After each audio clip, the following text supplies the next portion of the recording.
That is amazing timing, actually. My phone was absolutely buzzing over the weekend. The amount of notifications. Oh my gosh.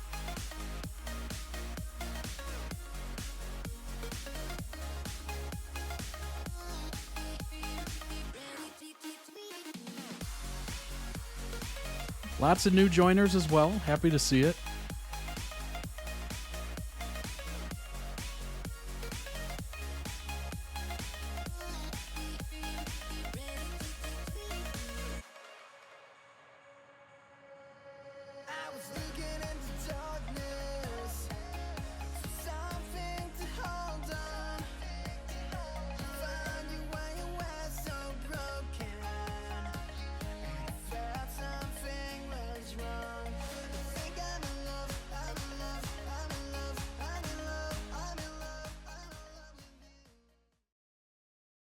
Of course, I got caught looking at the Discord.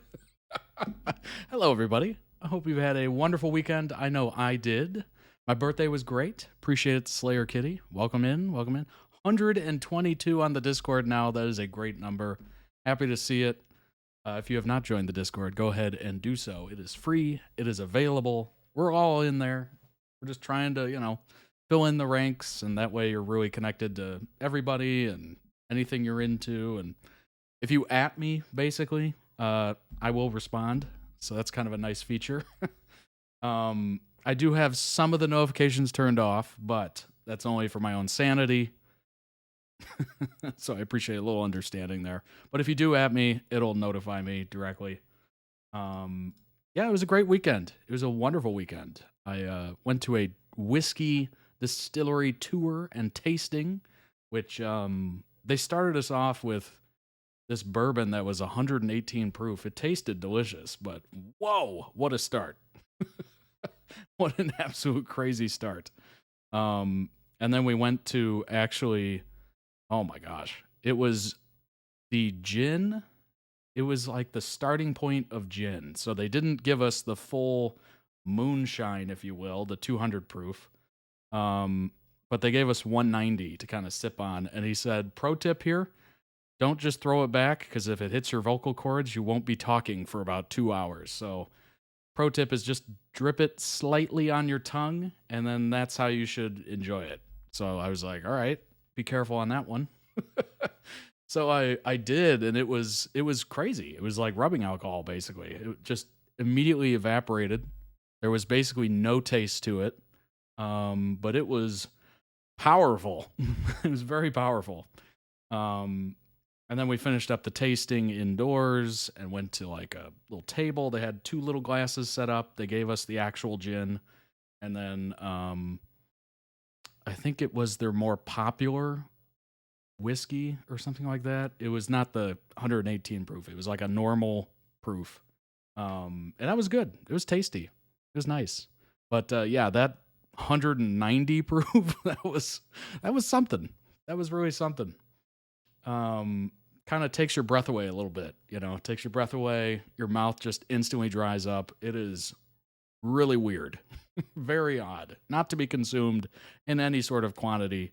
And it is definitely flammable. So yikes. But it was a lot of fun. It was an interesting process. They kind of went over everything, showed us the barrels and how they're aging and all that good stuff. Very interesting. I ended up buying a bottle of the 118 because I thought it was really good. Obviously not to be consumed regularly or in mass quantity. Hey, 123 on the Discord. Welcome in if you just joined. If you're watching live on Twitch, go ahead and follow the Twitch channel. I think we are so unbelievably close to 100 follows at this point. I think we are extremely close. What's up, Lots of Planets? And then I did a little mini golf indoors. It was super fun. It was like a bar / mini golf, and all the mini golf holes were set up as, themed to the city, which I thought was really interesting. And they had a caddy there that would be like a bartender, a mobile bartender that would serve you drinks as you were going through this mobile golf or this mini golf area. It was super cool. They had a lot of, neon lights and all that good stuff. It was very interesting. What's up, Amos? Welcome back. Welcome back. Appreciate the Prime sub as well. Very cool.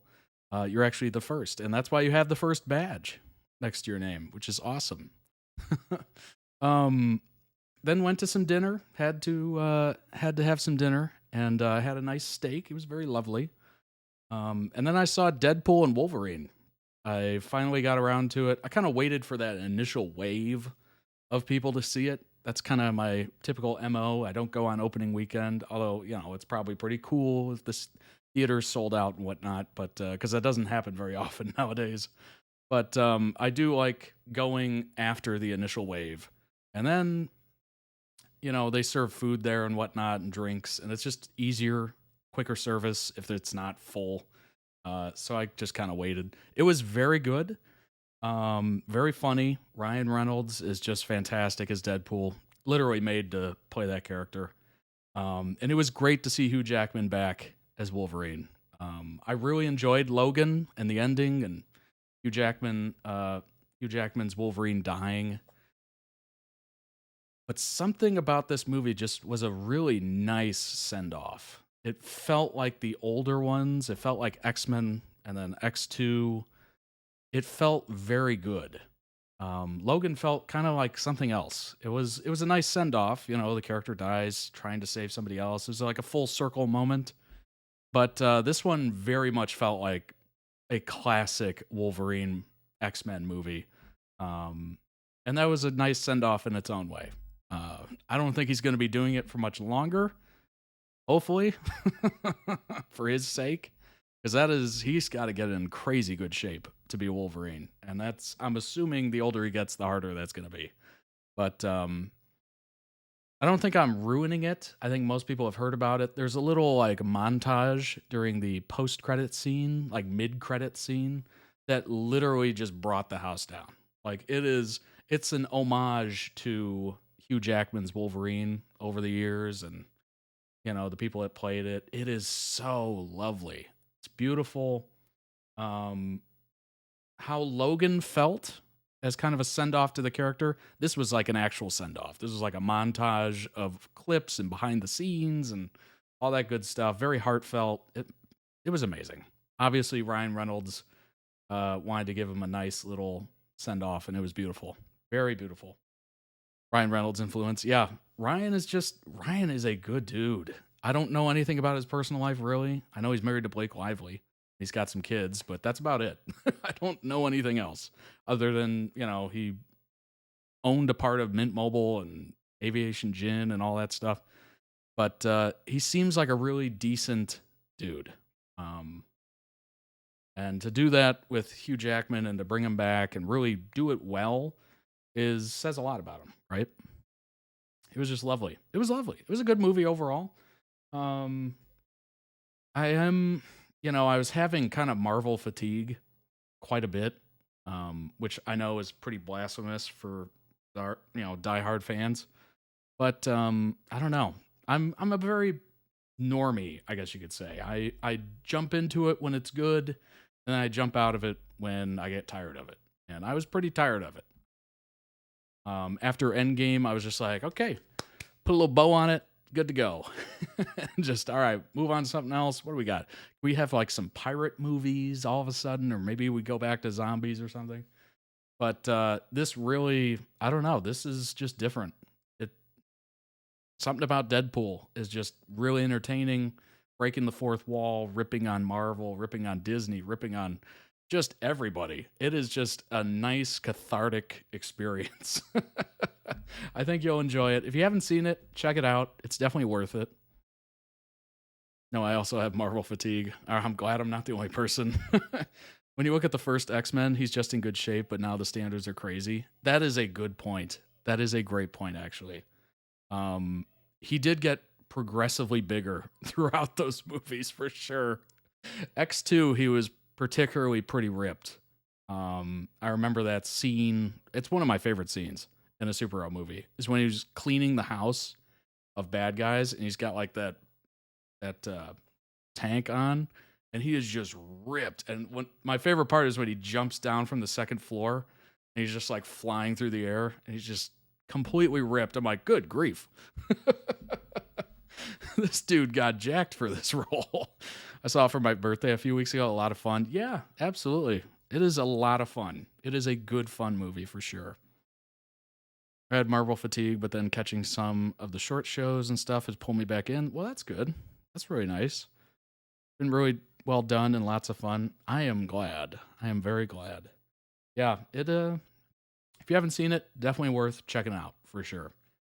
Yeah, it was an overall great birthday weekend. Amazing. Had a lot of fun. And I popped into the Zanunu Discord there for a little bit just to kind of check in, make sure, wellness check and whatnot. And people seem to be doing well. Oh my gosh. Oh, and the Olympics. The Olympics concluded as well. That was a lot of fun. I don't really watch a lot of it. Every once in a while I caught some, or usually I catch the highlights. I don't catch it live usually. I watched the 4x400 final. I watched the 4x100 for the men and the women and all that stuff. And I caught a little bit of the basketball game. Kind of interesting. Lots of fun. I watched the... I watched Tara Davis Woodall win the long jump. That was super cool because I followed Tara and Hunter's YouTube channel. If you haven't checked it out, it's a lot of fun. They were a long distance couple for like 5 years during college or university, as they say. And it was just amazing to see her go from college athlete all the way to gold medalist. It was super cool. Really amazing. I don't know if it's an ending, but now they're married and whatnot. It's been a great ride. There's been so many good memes and badass moments this Olympics. Indeed, I agree. Oh my gosh. The breakdancing one. Oh my gosh. I don't know what happened there, but I feel terrible for her because that's brutal. That's brutal. To have the entire world kind of making fun or memes or jokes, that has got to be brutal. Oh my gosh. I could see nationally, if it was just a national audience, it'd be pretty rough regardless. But international? Oh, lordy. They needed it. The concert had just finished. They were delirious. You'll hear about it Thursdays. Okay. Well, yeah, definitely. What was it, a 5-hour concert or something like that? Unbelievable. Definitely getting your money's worth for sure. Apparently, they're not having breakdancing next Olympics. Oh, no. Oh, no. Maybe they'll bring it back in a couple iterations. Who knows? But, yeah, that's brutal. I feel terrible for her. Oh, gosh. No. If you don't know what I'm talking about, do yourself a favor and look it up. It's kind of interesting. So we got some amazing videos today. Start the week off on this Monday. We're going to start with Critical Role. We're going to go to Secret Crush on You, which I've never heard of, so that's going to be interesting. Interview with a Vampire next to kind of be in the sandwich of this reaction stream. Stray Kids, which is funny because I swear when I did the Stray Kids with Deadpool and Wolverine, people were just like, hey, you should react to Stray Kids. Well, there you go. Almost immediately after. I think it's 2 streams ago or something. And then we're going to round it off with Umbrella Academy, which literally season 4 just launched August 8th, I believe. So the information on that one's not going to be too specific, so we don't spoil it if you're still watching it or plan on watching it, considering the fact that it just dropped. But it should be interesting. If you would like to request your own videos, hop on over to toddreacts.com. You can join the season or series tiers. If you'd like to just watch the longer form content, which will be coming out more and more here in the near future, you can join the episode tier. And if you want to just, I don't know, throw a few dollars, dineros, pesos, whatever we want to go with. Francs, are they still a thing? Euros. My way, you can do so via the preview tier. It's basically just a hat tip or like, I don't know, like a busker level. And while you're there, check out the summer collection of merch available for a limited time. At this point, there's 49 days left. It ends October 1st, if I'm not mistaken. Lots of great items there. They're very lightweight, so you don't sweat too much in them. That is the whole point of the summer collection. And then, obviously, we're going to have the fall collection, winter collection. It's going to be a little bit warmer gear. Lots of color options for everything. As you see, there's 4 plus 8 there. So there is a ton of color options available to fit your style. You can see I'm wearing the polo, literally. And also check out the accessories. Got great accessories there as well. This is the insulated tumbler. You see me drink out of it literally every stream. Not sure why the internet's acting like this. Hopefully it gets better before the videos start. Mouse pad's new. Tote bag's been renewed. Insulated tumbler, obviously. Water bottle. You'll see it here. I take it to work every day. I just enjoy the orange color. I don't know why. But check it out. Worldwide shipping, of course. And don't forget to check out the YouTube channel. If you're watching on Twitch and you have no idea, the YouTube channel is like where everything is housed, and it's where I got my start. Check out the Todd Reacts YouTube channel. It's amazing. There's over 1,000 videos on there. Crazy, right? Over 1,000 videos. I just passed my 3rd year anniversary on YouTube, which is wild. We're trying to get to 20,000 subs, so go ahead and subscribe today. And if you need any more proof that we could get there very quickly, 88% of the July watch time was not from subscribers. So if 88% of the watch timers join up, join YouTube, subscribe to the channel, we will get there pretty quick. Pretty darn quick. So go ahead and join YouTube today and then subscribe to the channel. And subscribe to all your favorite creators. That way you never lose track of them. And you're alerted to each and every new video. There's a nice little subscription tab that lists everybody you're subscribed to. And there's a little blue dot next to their name or their logo to alert you to the fact that, hey, there's new videos you haven't checked out yet. It's kind of nice. So go ahead and join YouTube today. And if you're interested in gaming streams, we'll be getting back to those eventually.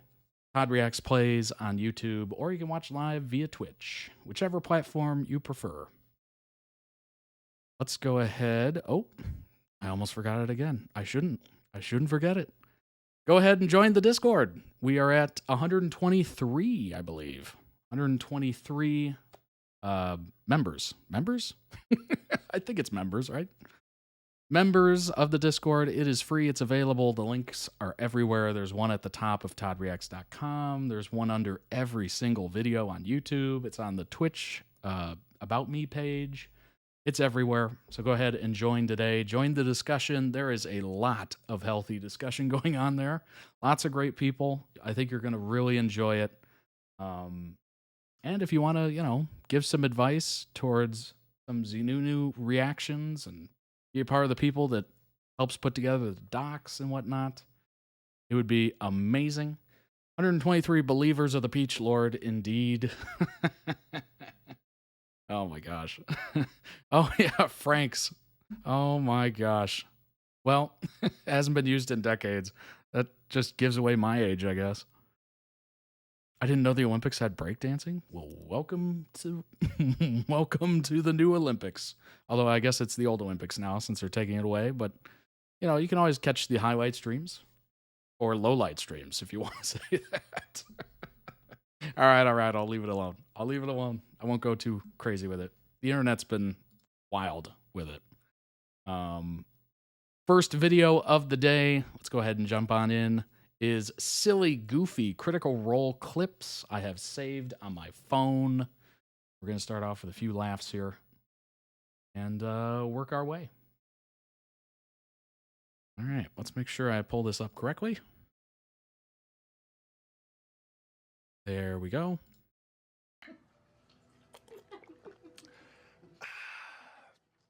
We're fucking doing this.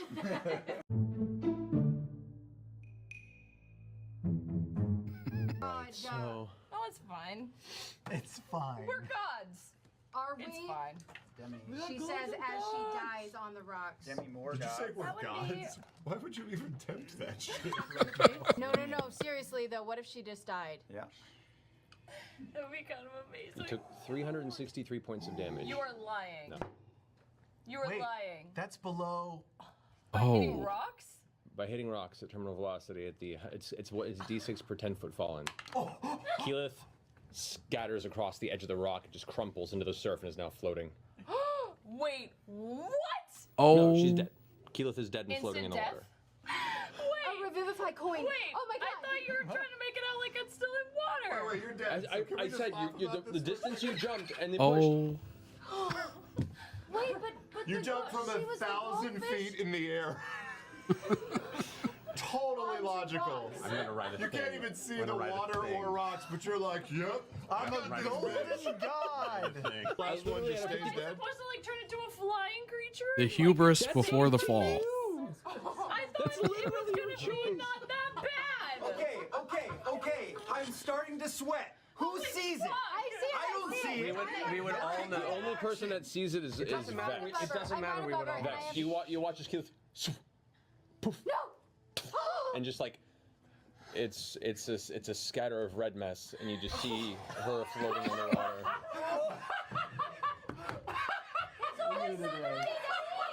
I know.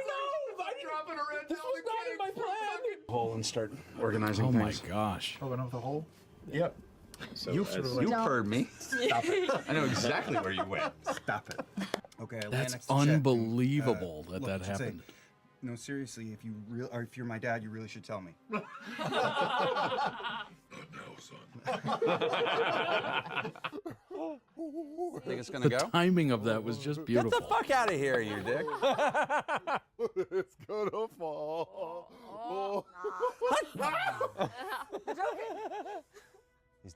He's doing it, Peter. I love how Omar didn't even. He's doing it. He's got it. He's got it. He's got it. He Saved him. He saved him.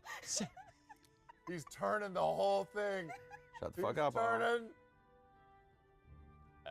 I can't see. It's gonna Joe be a Trulio would be magic so trick. proud of you. Oh! Look at that. What am I doing? You aiming at me? Yes.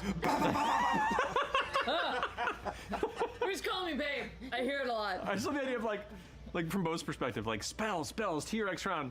This dude just unloads. Pretty much. Yeah, Indiana Jones show. Yep. So this makeup work is wild. The fuck is that? Percy. Has Bo really seen a gun at this point? You've seen them. Oh. but not like this. Oh, you one of those rich boys. Oh yes. Out questing with custom companions. She looks using like Vox Machina Furiosa. portraits and voice sets. What's going on? Why do you look like that? Why do I sound like that? I'm not even doing that on purpose. Stop it! Stop it! You stop it! Why is this happening? They're suggestions. They're not. They're things to. They can. Molly knew things. Molly knew things. That wasn't spit-worthy, motherfucker. He said when I asked him, I'm searching for something, and he's like, you already know about it, and we already did. Ooh, that's true. That's true. He knew the gentleman was my dad. I don't like thinking about it like that. He was just brilliant. Well, he was brilliant. And he saw into the future. And he was basically a god. He wasn't.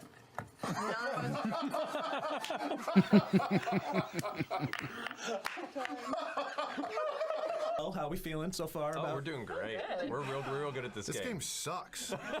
Corrected on The that. Welsh are speaking some truth. What happened to Tallis and Jaffe?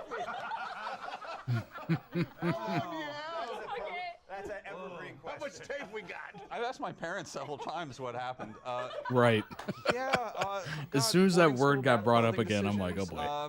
Very iffy hair dye. I mean, a lot of things. This question has so many layers. Just like, yeah.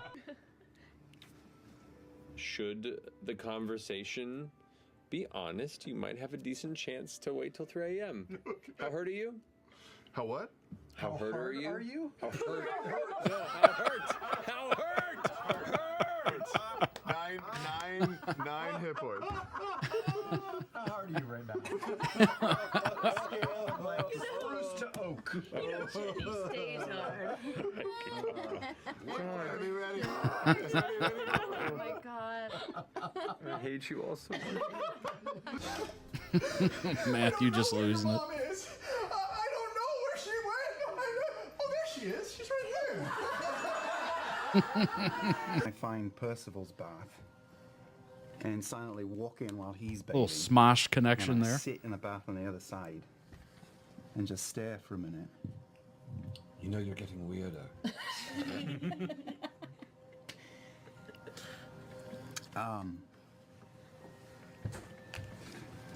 You and I are very different. I would agree. Although again, I'm in a bath at the moment. Cut to it. I think I was really working on something. I didn't think you were You made me a little awkward. so meek. Anyway, I still plan to honor your request, but I want you to know that you are like Yeah, right? a brother to me. Now, I have a sister and we fight constantly, so I expect to do that with you. I hope so. But I'm glad I have you around still. Me as well. I like this family. I'd like to keep it. That big comical Stein. Okay. Don't say another word. I I really show him don't- my ass and I leave. As soon as he leaves, I come up from the water and go, oh!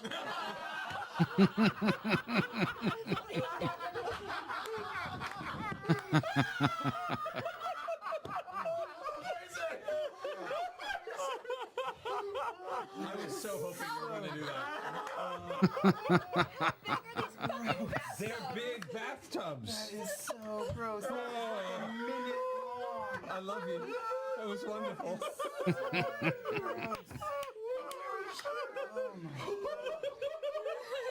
Oh, my opinion of you has changed. I'm dead.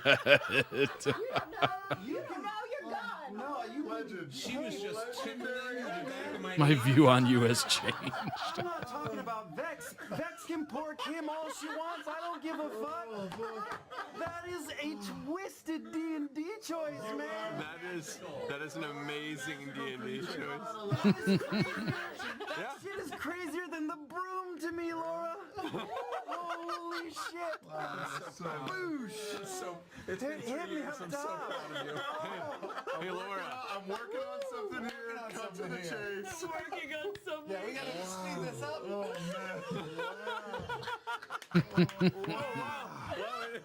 in hindsight, that changes everything.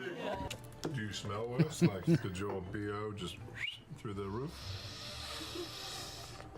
How do you smell? I smell like a crayon. Okay.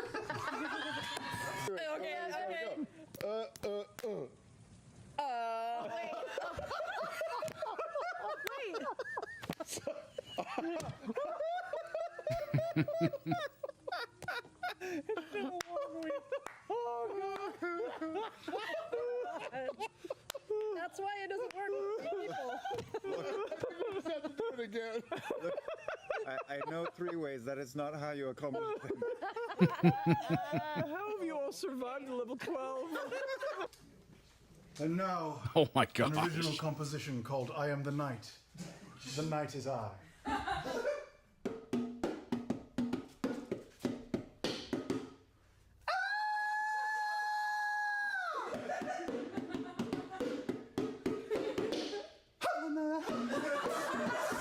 You might be making our friend Dorian a little nervous, so it might be good if you were a little kinder to him. Who's Dorian? Oh, sorry.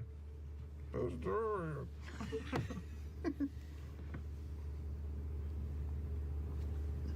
Me? I heard someone say dinner. You know, I'm feeling a little nauseous, actually. I don't know if I want dinner tonight.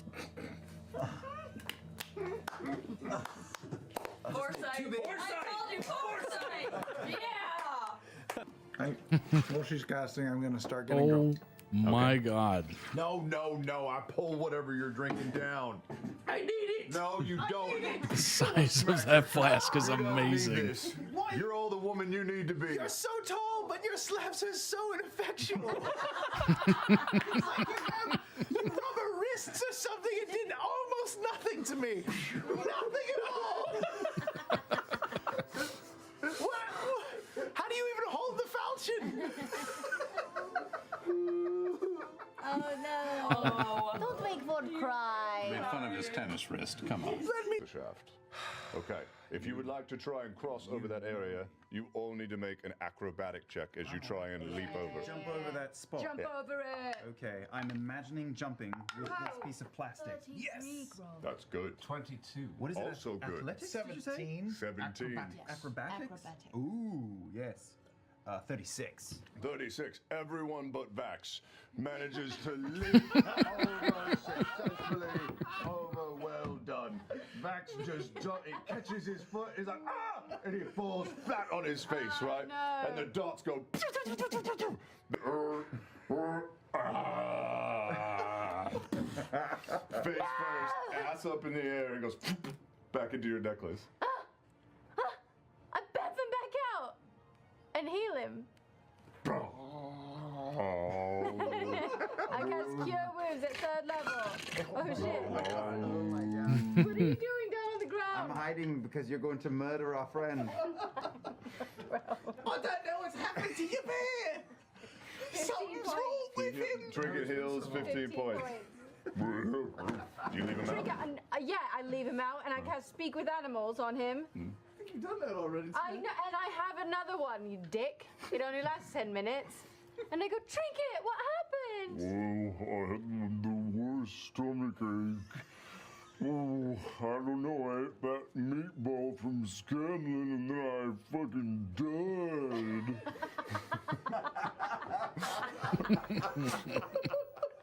I don't want to make any assumptions, but...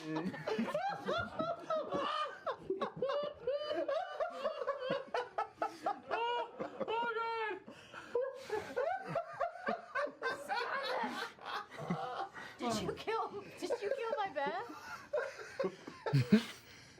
Did you kill him? Why would you do that?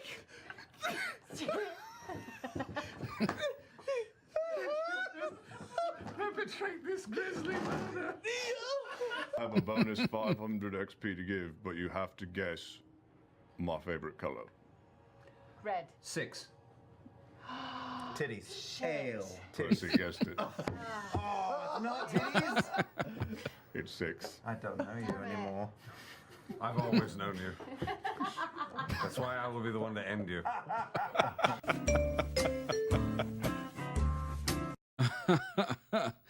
That is amazing. Link down below in the YouTube description for the original video. Go throw it some much deserved love. This was in character and D&D game. It was so good. Honestly, I don't even know what was happening there. It seemed like one of those like mini games or whatever. Their characters were playing D&D. Oh my gosh. No wonder. No wonder it was chaos.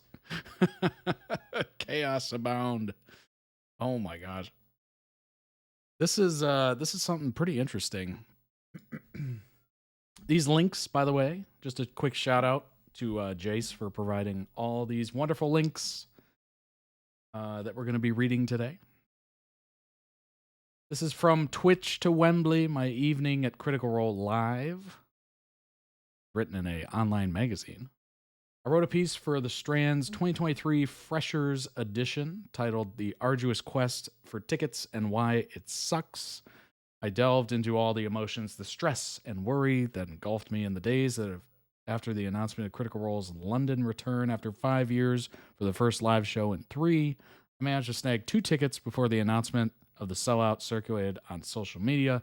3 minutes. They sold out in 3 minutes. That is unbelievable. Now, a couple of weeks post-show, I'm still reeling. It was, avoiding hyperbole, one of the best nights of my life.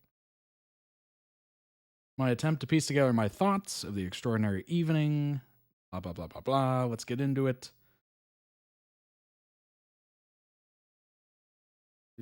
I'm just trying to skip past all like the fluff piece.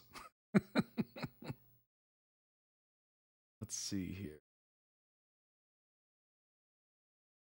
Scaled down to 1/8 the size of Wembley Arena, the atmosphere rippled with passion, excitement, and that unique flavor of nervousness only us nerds possess. Approaching the venue, we noticed the hordes of geeks congregating nearby. There was slight worry about getting stuck in an hours-long queue. Oh my gosh, yeah. But we reassured ourselves knowing our seats were secured. That is a weird, when you're waiting to get in, that is so nerve-wracking for some reason. I don't know exactly why, especially if it's really hot out. Just going to that concert, the Nile concert a couple weeks ago, just brutal heat. Oh my gosh, I was just completely it was like I was running a mile. It was crazy. Before the show, Critical Role unveiled exclusive merchandise, a t-shirt and poster designed by their in-house artist. Both items showcase the iconic Red Moon, Riudis, right? Riudis, I think. The focal point of the show's current storyline and the event we awaited. When we initially thought was a queue for the arena, entry turned out to be a line for merch. I did that too. I was in a merch line. Wait a minute, this isn't it. Snaking and weaving its way around the open space in front of the arena. At the end of this winding path stood a stall no bigger than a food truck, manned by two brave souls hurling shirts, posters, and dice at the nerds before them. Familiar tunes from the streams reverberated throughout the speakers, setting the perfect tone as our nerves eased and heart rates returned to normal. Countdown flashed on the screen. Show starts in 1:30, 90 seconds. Countdown from 10 to 0. That's awesome. Daniel Sloss, comedian, Critical Role fan, and master of ceremonies for the night. Oh, that's pretty cool. Took to the stage, delivering a perfect 10-minute warm-up set. He established the superiority of British audiences over our American counterparts, poking fun at their inability to swear with the same vigor and vitriol as us Brits, Irish, and Australians do. Sloss knew his audience well, weaving much of his material around Critical Role fans and our specific introverted behaviors, namely our difficulty in making eye contact with, well, most people. It was an impressive performance on his part. That's actually very true. The swearing is quite amazing, I will say. The Aussies kind of handle that very well. Just from what I've seen, certainly Daniel Sloss is amazing. I've seen many stand-ups of his, many shows. Who is the guy that comes to mind? Why is his name slipping my mind right now? Oh my gosh. Oh no. Oh gosh, he's like the most famous Aussie comedian there is right now, or there has been in the last like 20 years. Ay. Jim Jeffries. There we go. Jim Jeffries. Won't spoil the show for you, but witnessing Sam Riegel dressed as both Freddie Mercury and Ginger Spice skateboarding across the stage in a light-up cape is an image forever etched into my mind, and honestly, I'm not complaining. Show stretched beyond the venue's curfew, as expected from a typical Critical Role episode length. Funny thing is, it didn't feel like a 4.5-hour long show. It was more like a fleeting 20 minutes spent with 12,500, or 12,508 if you count the cast, friends. Laughed, cheered, and cried together. I managed to keep my emotions in check that night, much to my surprise. Night served as a reminder it's okay to be different, to feel the way I do about myself. I realize that others might share similar sentiments. That's kind of the beauty of the internet, honestly, is the ability for all these different communities to be not only established, but you get to meet people that are into other things that you're into. That's amazing. And yes, I'm about to do another ad for the Discord, but hey, that's also the beauty of the Discord as well. We have all those different little communities in there of people that are fans of Zenunu and Critical Role and Thai BL series and Umbrella Academy and Six of Crows and Law and Order SVU and Young Royals, etc., etc., etc. It's wonderful that we can all kind of come together and enjoy these things together, whereas we would have such a hard time doing so prior to the internet. And I think that's why most people kind of felt alone. The world felt way smaller. I didn't experience a lot of it because by the time I was going through like early school years, we had computers and like slow internet. We did have a little bit of internet. Like AOL chat rooms was a thing when I was growing up. But even then it was kind of just starting out. But yeah, it's been so much easier to find people that are interested in what you're into, and it just makes things much more accepting, I guess. This was such a fun day, and I wasn't even there. Just the fact that we're going to be with their campaign 2 characters again. They sold out Wembley Arena. That's awesome. He played a character that died. Oh my gosh. There's been lots of, wait, you like XYZ2 on the Discord? That's beautiful. That is beautiful. I love that. Without the internet, I'd never met lots of planets, and that was due to the love of X-Men. Nice. Oh, that's awesome. Well, I am happy for you two. And that's amazing. Truly amazing. The power of the internet, bringing us all together. AIM was the primary means of communicating with friends when I was in high school. Yeah, same. It was all about away messages, hidden meanings in away messages. You know, maybe you had a crush that you talked to from time to time and you wanted to give them a little signal. You would include like some lyrics into your profile or maybe an away message, and maybe they'd figure it out, like decode it. It's just so weird. Just so strange. ICQ. Oh my gosh. Yes. Yes. It was a simpler time. You know, the internet was still a happening place and you could find communities, but it was nowhere near where it is today. So I don't really have a lot of experience prior to that. I mean, I was just a tiny kid at that point. But yeah, it has definitely helped bring people together and feel less alone, for sure. And look at all these folks that enjoy Critical Role. They get to be brought together by, you know, this huge community, which without the internet would not exist. If they never filmed it and brought it to the internet, it wouldn't exist. So they're able to fill Wembley. Isn't that amazing? the craziness of that, just, you know, I'll never be able to not think that's amazing. Like, that is really cool. The Zenunu chat was great over the weekend. We were all enjoying the concerts together. Yeah, I bet. I mean, it seemed lively for sure. All about message boards and forums. Yeah. I never really got into too much of the forums, I don't think. But yeah, that was another space, certainly. But yeah, it's been amazing to watch the increase in fan culture and communities just kind of coming together with the advent of the internet and the expansion of it. It's been wonderful. Critical Role's charity, the Critical Role Foundation, strives to leave the planet better than we found it. Yes, through their charitable acts, they are succeeding in doing that. But after the live show, after seeing people like me fill an arena and bask in the collective happiness, the sense of belonging, Critical Role have well and truly accomplished that goal. It's something we can all learn to do and carry with us. Leave the world better than we found it, in our own way. Yeah. Speaking of that, how about what still kind of blows my mind? 2 of my most watched videos have over 100,000 views.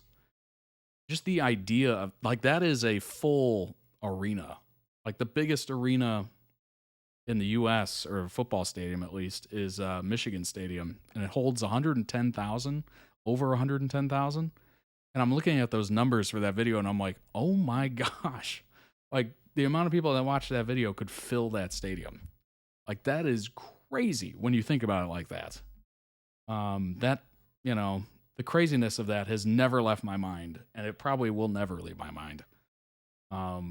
Just how wild the internet is, and just how many people can be brought together over, you know, anything, really.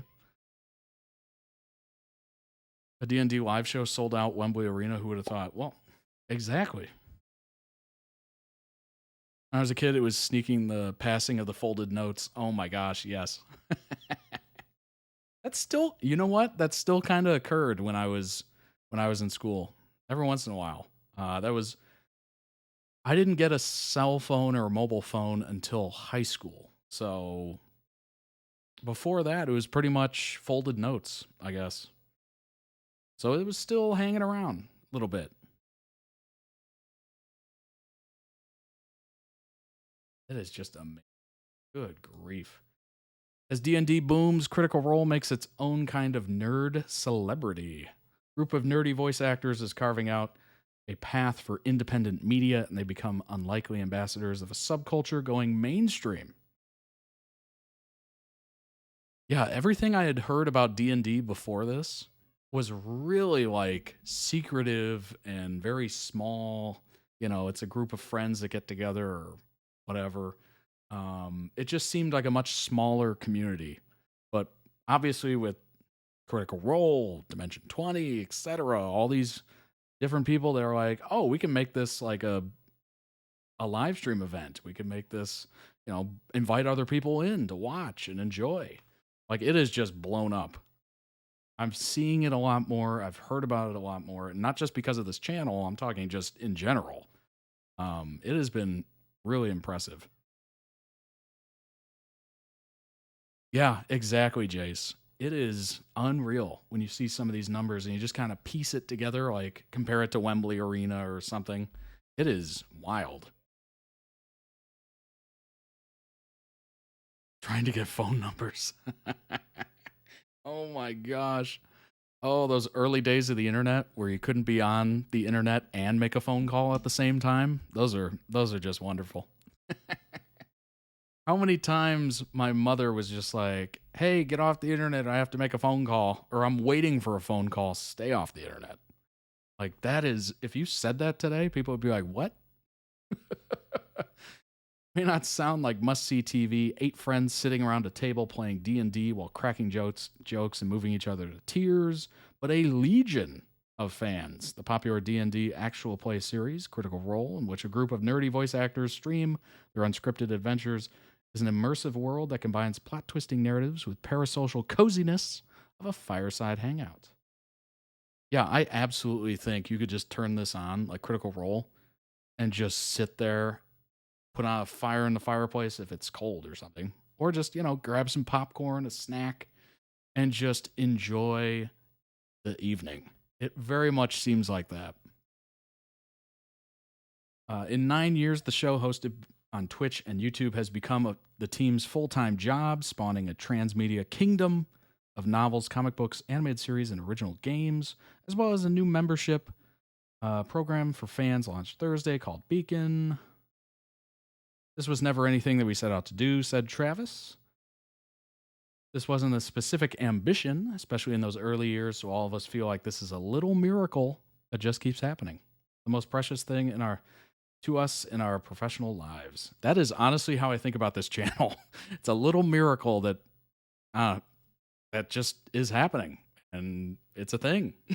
Like 3 years ago when I started this, very much was just, I don't know, throwing something to the wind and just seeing what would happen. I started the podcast during the pandemic because I was bored.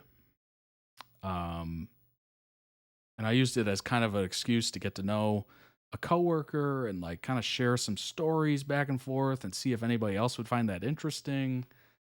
And then I was just like, you know what? I literally watch reaction channels 24/7, like a lot.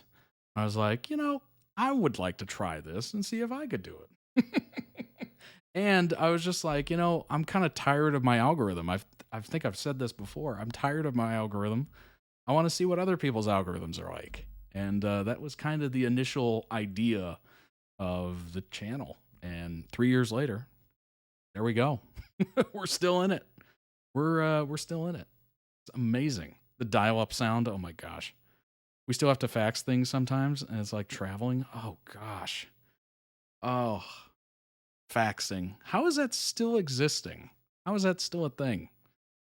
I've seen TikToks of parents playing kids a dial-up sound and asking what they thought it was. I'm dead. That's people like to watch people react to things they like. Indeed, that is true. That is absolutely true. I am one of them. I am one of those people. And yeah, it's been a wild ride. It has been so fun.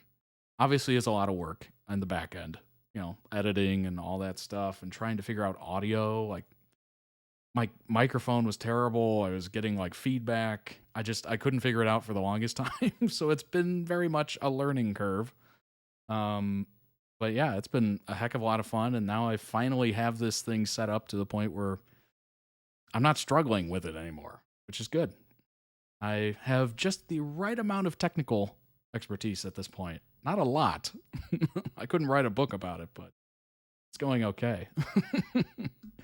Faxing is about the only way to send securely send medical records. Gotcha. Yeah, that makes sense. I know of I use Proton Mail for my email, my personal email, and that's like encrypted and all that stuff.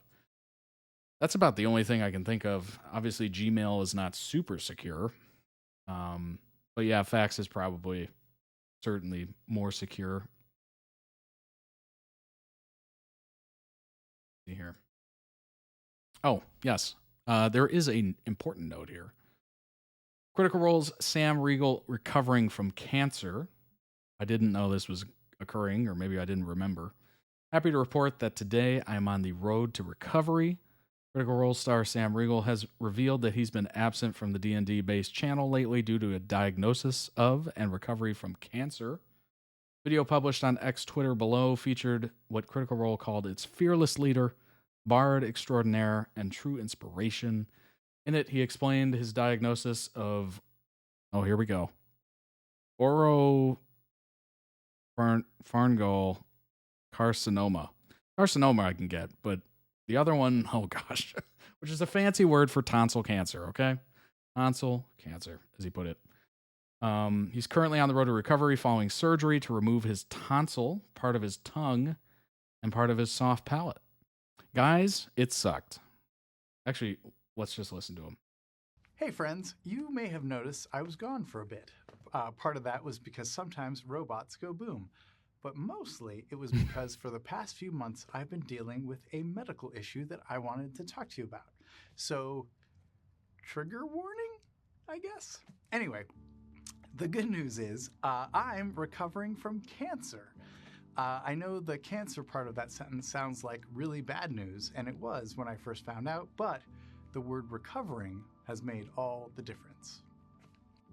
Earlier this year, I realized I couldn't taste sweet anymore, but I tested negative for COVID, and my doctor suggested I check with an otolaryngologist, which is a fancy word for ear, nose, and throat doctor. That doctor, ENT. Dr. Jill Mazza, the first of many amazing specialists I've met on this journey, diagnosed me with oropharyngeal carcinoma, which is a fancy word for tonsil cancer.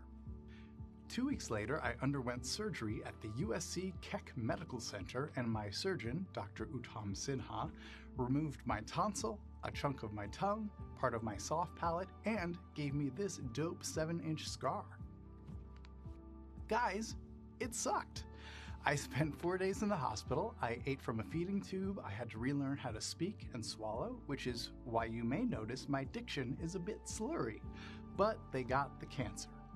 Then, to ensure it didn't spread, I received 6 weeks of radiation treatments from Dr. Adam Garza.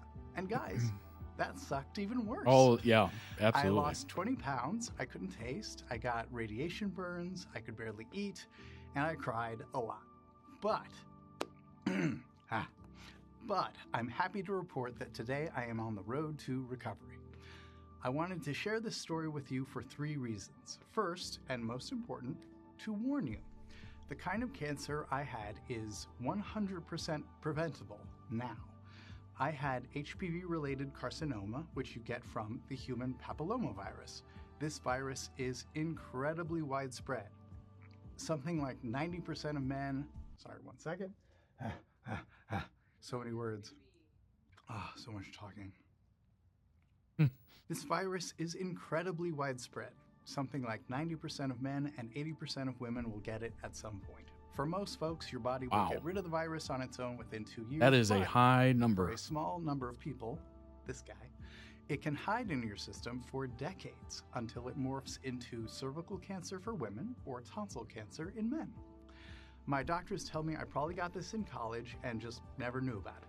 However, there is hope. When I was younger, there was no such thing as an HPV vaccine, but now there is. So the big takeaway is go ask your doctor about that vaccine, please. If you have kids, please consider getting them vaccinated. And even if you're adult, you can get vaccinated up to age 45 in some cases. And it works. You get the shot, you don't get the cancer. So please do not get this cancer. It is awful. 1 second. Okay. And please do not get this cancer. It is awful. The second reason I wanted to share this is to encourage you to listen to your bodies and get things checked when you feel weird. I caught this early because I noticed that is a big my one. Oatmeal tasted funny. For others, they may feel lumps in their neck, an irritated tonsil, a nagging sore throat, but whatever it is, if you feel something weird in your body, please go tell a doctor. And while there is no test for men, if you're a woman or someone who gets pap smears, ask to get tested for HPV. Lastly, I wanted to take this opportunity to thank everyone who helped me on my journey. From the doctors, nurses, and therapists at USC, like Dr. Tamashiro and Dr. Jan, to the friends who drove me to treatments, to my mom who stayed with me in the hospital, awful to go through. Jen, Chris, Andrew, my sister-in-law Winvee, who cooked soup for 3 months, the folks who sent ice cream, flowers, gifts, notes, and of course, my wife and children who have been endlessly patient and supportive. Guys, I have missed performing, I've missed my friends, I've missed telling stories, but mostly,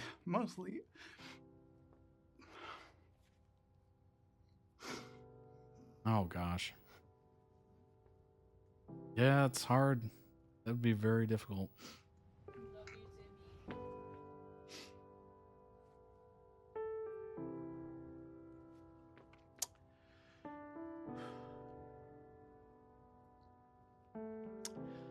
Guys, I've missed performing. I've missed my friends, I've missed telling stories, but mostly I've missed talking and thinking about anything other than cancer. I have many more months before I will be 100%, but for now, I love you all, and it's good to be back. Oh gosh. I didn't want to interrupt Sam, obviously. But yeah, it's amazing what just noticing your body doing something different or weird and you don't know what's going on, what that can tell you. So just pay attention to, your body, symptoms, whatever. That shtick of, oh, I had a headache, so I Googled or I WebMD'd or whatever. And it turns out I'm, dying of such and such. That might sound goofy and it might be pretty hilarious and accurate if you ever looked something up on a medical website. But yeah, you got to pay attention to that kind of stuff. That was very heartfelt indeed, very sweet. Yeah,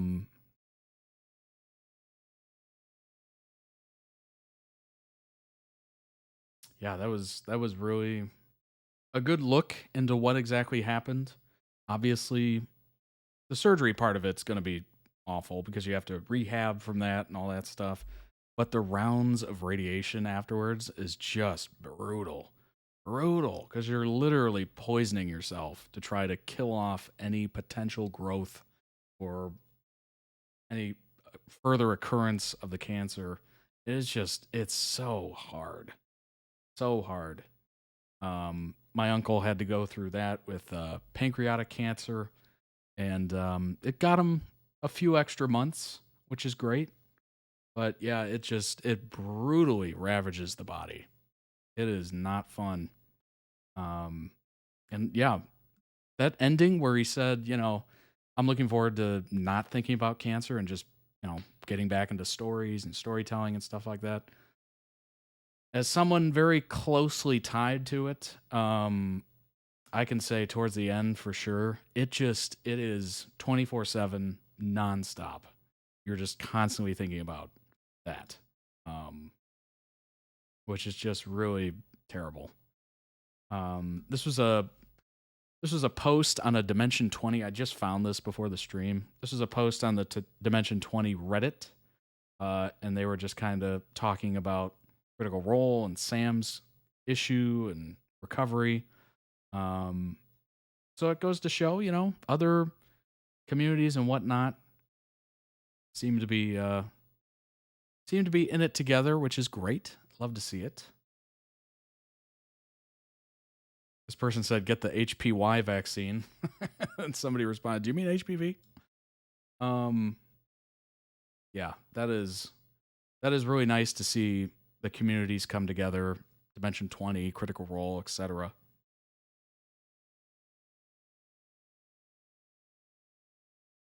Oh yeah, radiation in pill form. Interesting. I think I've heard of that. I think mostly what people are obviously aware of is they hook an IV up to you and they drip it. But yeah, I guess they do pill form too. That is just brutal. Oh my gosh. Ooh. Good to hear about Sam. Very happy about that. Hopefully he gets back to it soon. That'd be great. And certainly, hopefully it's in remission fully and he can return and not think about it. But I think you have to get checkups, every year? Or something like that? I can't remember. I think it's like 6 months and then a year annual or something for a while. But yeah, hopefully it's in remission and it's gone. That'd be great to hear.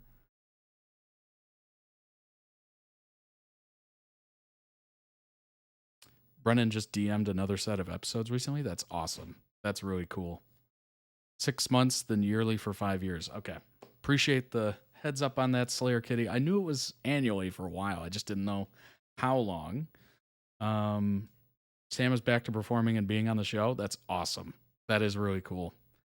Yeah, that especially for somebody so known for his voice and whatnot, to have part of your tongue missing and oh gosh. I'm sure learning to talk and talk normally was quite challenging. Let's go ahead and jump into the next video. It is... I am going to absolutely butcher these names again, as you've come to expect. This is from Secret Crush on You, What You Do to Me. It's a music video. It looks like Nuea and Toe, but I'm assuming it's not. I'm assuming it's not. Somebody will have to correct me. Or maybe I'll hear it in the video. That can always happen. Go ahead and in.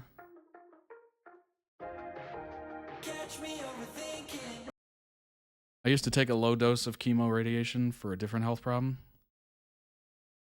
Made me sick on the weekends for about 2 years. Oh gosh. Well, I'm glad you're not taking it anymore. Good Lord. Nuea. Appreciate it, Slayer Kitty.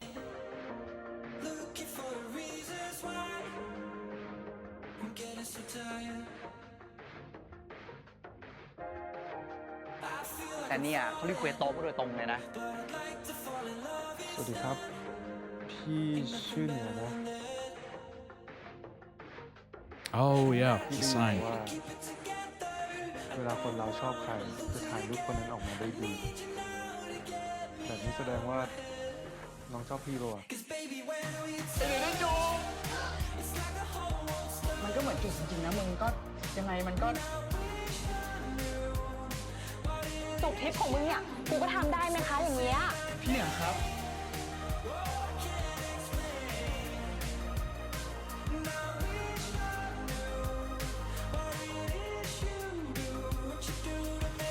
เคสแอนโก้ด้วยครับก็สนใจอยู่นะพี่ขอโทษนะพูดอะไรวะไม่ว่ะเมาขนาดนี้ฝากด้วยนะคะพี่เหนือฝากด้วยนะคะ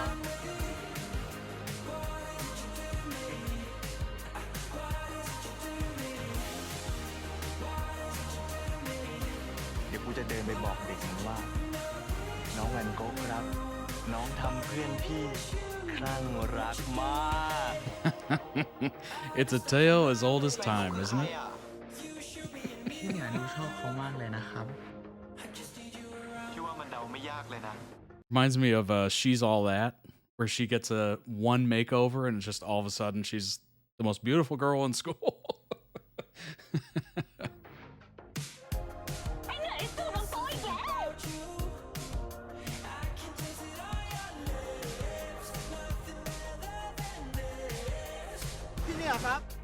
Oh my gosh, Rocco Kitty. I'm sorry to hear that. Good Lord. Yeah, I'm assuming it's kind of difficult to gauge how to do that and, you know, how to take care of it, but don't go too far. Yikes. Glad you're able to regulate it.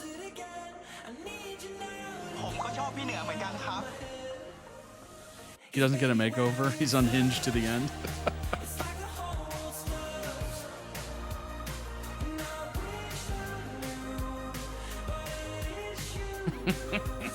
Freddie Prinze Jr., yeah. Right.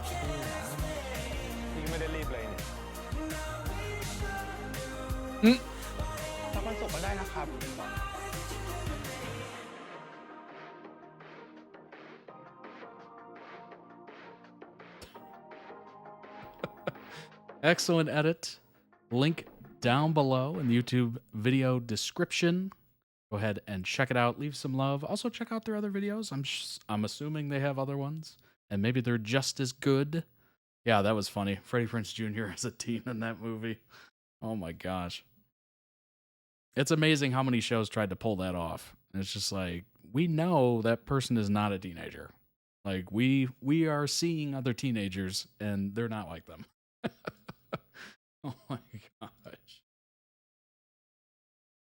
All right, let's look at a little synopsis here. And we do have a bit of information, I believe. It's from Slayer Kitty. So shout out to Slayer Kitty. Let's read this first. Nerdy young man. How do you say that? Is it Toe? Is that how you say it? Toe and Nuea? Harbors a secret crush on his popular, athletic, and charismatic fellow student. Okay, cool. Just want to make sure. Yeah, that very much reminds me of pretty much the cliche of the kid on the outside crushing on the most popular person, and just somehow it works out. Nuea, when Toe captures an impressive photo of Nuea playing basketball, the entire university takes notice. That's interesting. Briefly thrusting, interesting word choice there, into the spotlight. This unexpected attention leads Nuea's sister to hire Toe as a photographer for a family event, drawing the nervous Toe into Nuea's orbit. As they spend more time together, Toe realizes that his unapproachable crush might not be as unattainable as he once thought. When Toe's wild romantic dreams actually come true, this 2012 BL drama was directed. I'm not even going to attempt it. 2022, interesting. Yeah, that's an interesting storyline. Pretty unbelievable, of course. The show is originally titled, like the book it's based on, Stalker! Yeah, Secret Crush on You is a little better. Kind of reminds me of the show on Netflix called You, where it's kind of like stalkerish. Obviously, this is kind of an innocent level of stalkerism, I think, if there is such a thing. But yeah, I mean, the reality of this is probably pretty impossible. It's cool to think about, you know, if you relate to Toe, which I think all of us do on a little level. I think we've all crushed on people we had no chance with, or we seemingly had no chance with. He does have a photo wall. Oh no. Oh no. Oh no. Never mind. Take away that innocent part that I just said. Just throw that out. A photo wall kind of gets a little, yeah. No, that's not acceptable. Having a shrine of a high school classmate is probably not the best thing. Toe collects things his crush touched. Oh, good grief. It's getting worse. It's getting worse. He's into it? Oh. Now that is Interesting. Show launched. Freen Becky, a GL pairing, who are a side couple here and are now hugely popular. They were Thailand's first ever branded GL pairing. SCOY gets a lot of praise for the way they handled Daisy, a character who, while they never actually used the word trans, it's implied she is. She, her friends, and her eventually love interest all use female pronouns with her. Secret Crush on You was Idol Factory's first show ever released. Really? Freak for freak. You know what? The freak just happened to match, I guess, is what we'll say there. But yeah, having the photo wall, ooh. Could you imagine? Put yourself in Nuea's position and somebody introduced you and you went over to their place and then all of a sudden you saw this wall and it was all your photos, maybe some lit candles, you know, things you might have touched, maybe clippings of your hair. Would you not just run out immediately out of that place? Or would you be like, oh, this is great. I like this. The episode when Nuea sees the wall is kind of ... I gotta imagine I would really run out of there quick and be like, all right, I need a restraining order immediately. The only show with the pairing Billy sang letter left Idol Factory, but is still in the BL industry since Billy paired with Babe to make the sign, as we watched, reacted to last stream. So go ahead and check that out. He didn't. They did something else. Oh, boy. Oh, gosh. I'm catching what you're putting down there. It would give me, they'll kill me in my sleep vibes. Yeah, exactly. Exactly. That is probably the first thing I'd have run through my mind. Yeah. Billy and Sang were also in a segment of War of Why. Interesting. So SCOY is about a group of friends who are not known for being the mains in BL. They're the nerds, the weird ones, the quote-unquote fat ones. This actor is not fat, and yet. And in Daisy's case, the trans one. That's kind of cool. Gives you a little taste of, like, you know, the other, instead of just people that are, like, model, quote-unquote models, like mainstream models. It gives you kind of a normal, well, maybe not so much the stalker aspect, but more normal people to think about. As discussed last week, Saint has really tread all kinds of new ground, pushing boundaries.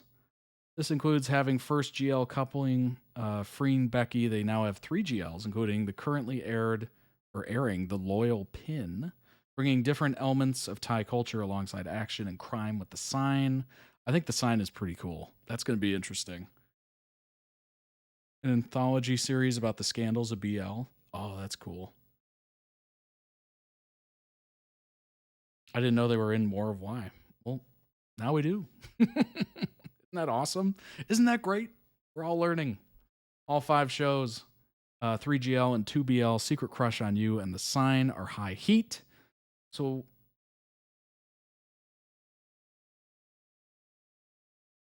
1 to 5 chilies of spice. That's so funny. High heat is a solid 4 to 5 for the spicy NC scenes. Okay. Well, you know, you got to have those, right? I don't know how the rating system works over there, or like the censorship works. I'm assuming you can have some pretty steamy scenes, but I'm sure they stop at like a limit. It's about as spicy as you can get.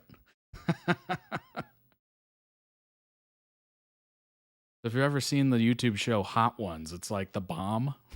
Da Bomb.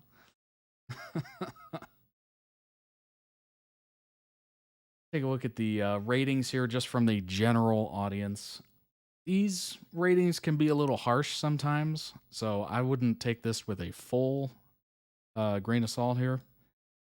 Or I would take this with a grain of salt. 7.2 out of 10 based on 12,311 users.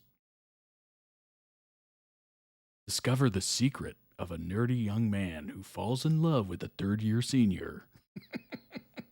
Because his dream is so far from reach, observing is the only thing he could do.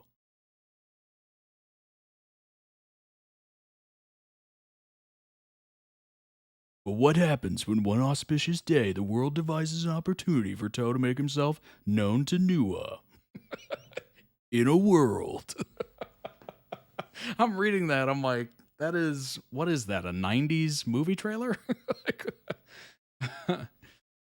4 minutes. The new BOC just released probably has the most spiciest scenes I've ever seen. Dang, it's getting spicy up in here. A lot of BLs are 18 plus, even if they aren't that spicy. You have a cut version on TV and a non-cut version online. Hello. Most BLs are web shows or streaming, so TV ratings aren't really a concern. Gotcha.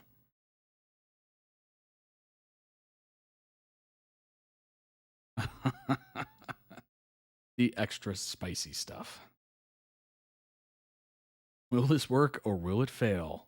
What will a beginner stalker do with... Wait, what? What will a beginner stalker do with his love? That is interesting. Oh yeah, adopted from the novel series Stalker. Several scenes cut out or shortened in each episode. Extended versions available on Idol Factory's official YouTube channel. 7.2. Not bad. Not bad. Definitely should give it a shot. Honestly, that's what most things are, right? Most things are, you should at least give it an episode, maybe 2 episodes. If it's really well known and people are definitely talking about it, maybe give it, half a season or something if you get into it.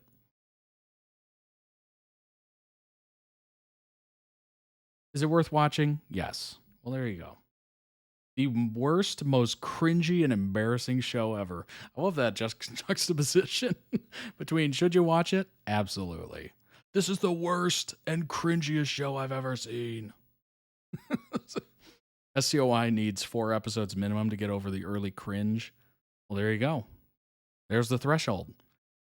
One show called Playboy, their YouTube edit was so spicy they lost their channel for violating TOS. I'm dead.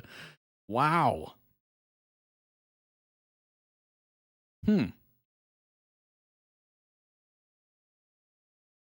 That's unbelievable. That's unbelievable. That is some spicy. Insanely good. Unique rewatch. I felt seen. Ooh. Oh. Check their photo wall.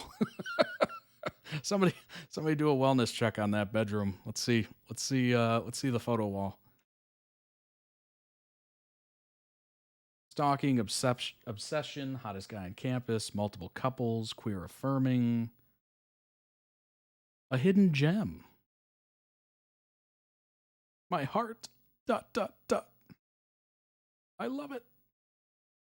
Literally the best. Dropping this would be a huge mistake. Well, there you go. Secret Crush on You, The Good, the Bad, and the Agony of Indecision. Person gave it a 7 out of 10 on Tumblr. Let me explain. Previously known as Stalker the Series, and you can tell.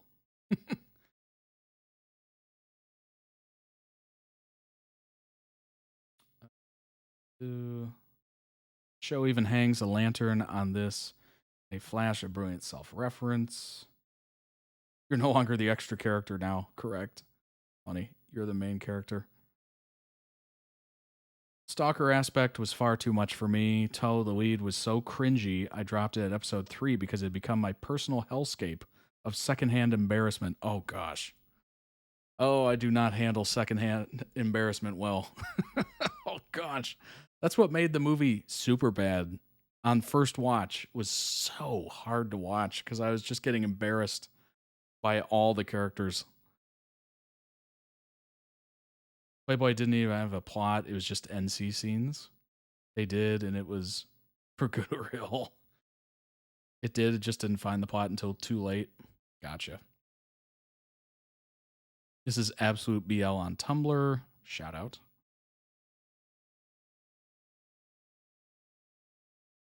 Ay, ay, ay. Like Bridesmaids or The Hangover, this is not a style of humor or rom-com that I enjoy at all.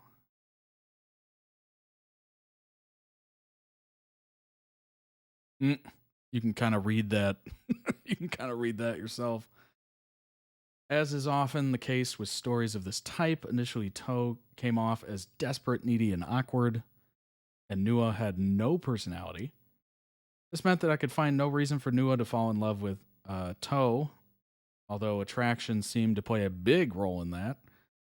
By episode 6, started to save the show for me. Also, the only reason I could find Toh to like Nuea was Nuea's appearance. All right. Self-consciously, the narrative seemed to recognize its own flaw in this matter too, and sought to address it by hanging yet another lantern or two on it in the final episode, but it was over by then. Strangely unique. If somebody called me strangely unique, I would not take that as a compliment. I would be like, excuse me? Strangely? Ay, ay, ay. And while Nuea did grow out of his blandness, Toh never stopped being a complete nightmare for me. I did like how very first love and gay sexual journey of discovery Toh and Nuea's relationship was. This was one of those rare and much coveted BLs where the characters actually do seem to want to have some fun. In fact, SCO-wise, Nuea and Toh are the pinnacle of that awkward first time relationship. Their hormones practically leak off the screen. Good Lord. I remember what this was like, knowing how cool you want to be, and also just craving another human badly. You totally forget you're cool. And frankly, I like that in the BL drama. Really good adolescent first love, shown in a positive light, as well as themes of communication and safe fun time. We never get that from Thailand. In fact, we rarely get it in any shows. Anywhere, BL or not BL, just anywhere. In fact, the show featured a drunk kiss that was negotiated ahead of time, blew my mind. Yeah, when they were saying, like, he's drunk, take care of him, and then the next thing we saw was them in bed. I'm like, whoa, what's happening here? What is happening here? In fact, this what a subtle way to address dubcon. I don't even know what that is. In this aspect, the actors did a great job, especially Billy.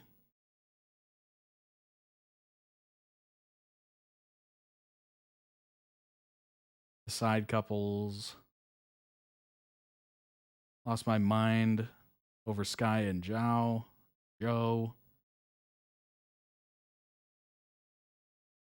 Obviously, there's a lot of lingo with Tumblr.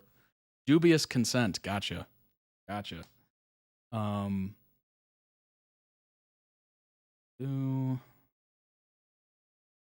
Daisy and In Touch did not have enough screen time. I could watch full series all about them.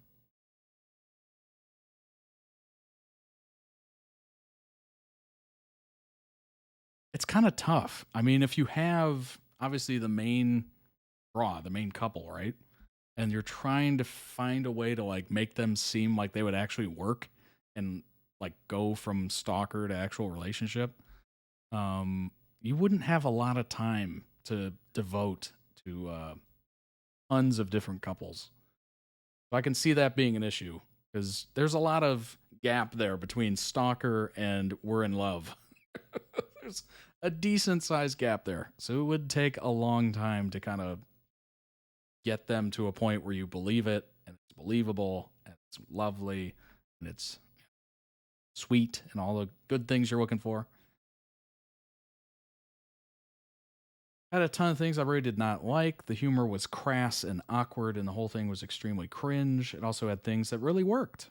Representation of multiple different kinds of queerness, about which it very Taiwanese, and that there was no doubt the characters really did want to have some fun.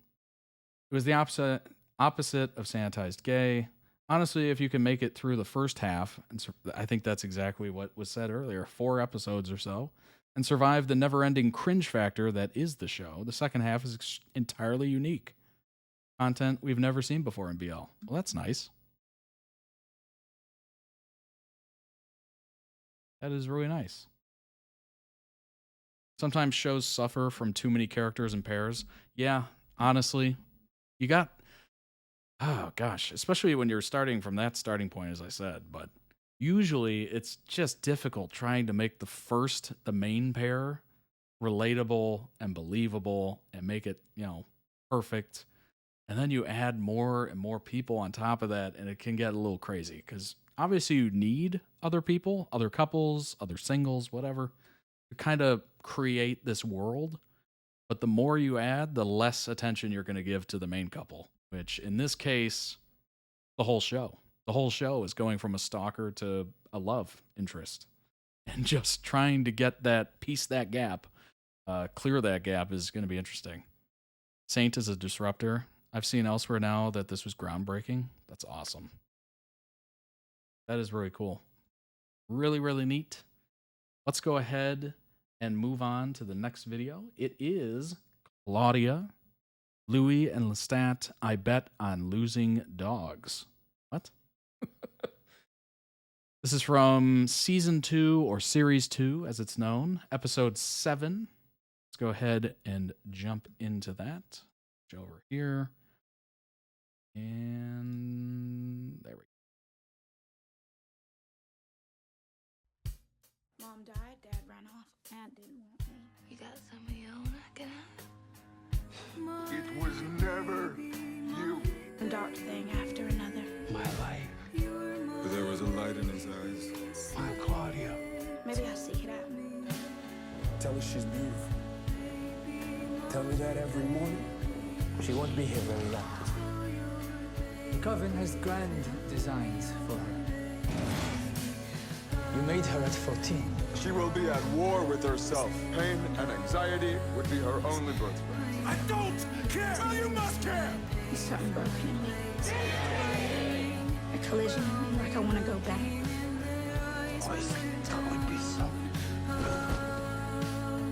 It's a kill list. Yes. In a teenager's handwriting. I can say that now. I see the best of my vampiric self. Claudia was an unforeseen joy, a formidable fledgling. And she'll be what? A lapdog. Not a doll. A daughter. You had a daughter. I had a daughter. The wilderness that is unbroken. Beautiful little daughter. Why'd you take me home? Why not a hospital? I finally understood something so obvious. Why they named me to be Louis' sister. I made her for Louis. She is my blood. Who was it that she takes after? I broke the second law. When you sentence them for their crimes, you sentence me too. Don't worry about the blood. We were a happy trio. It's the blood that made you. Who am I supposed to love? What human will want me? I've been a third all my life. You chose Lestat over her time and time again. You can run and listen. That's another one over me! You, me and Jace. You and him and you and fucking him! Never been about me. As long as you walk the earth, I'll never taste the fire. You understand? Do you hear her? She's calling me.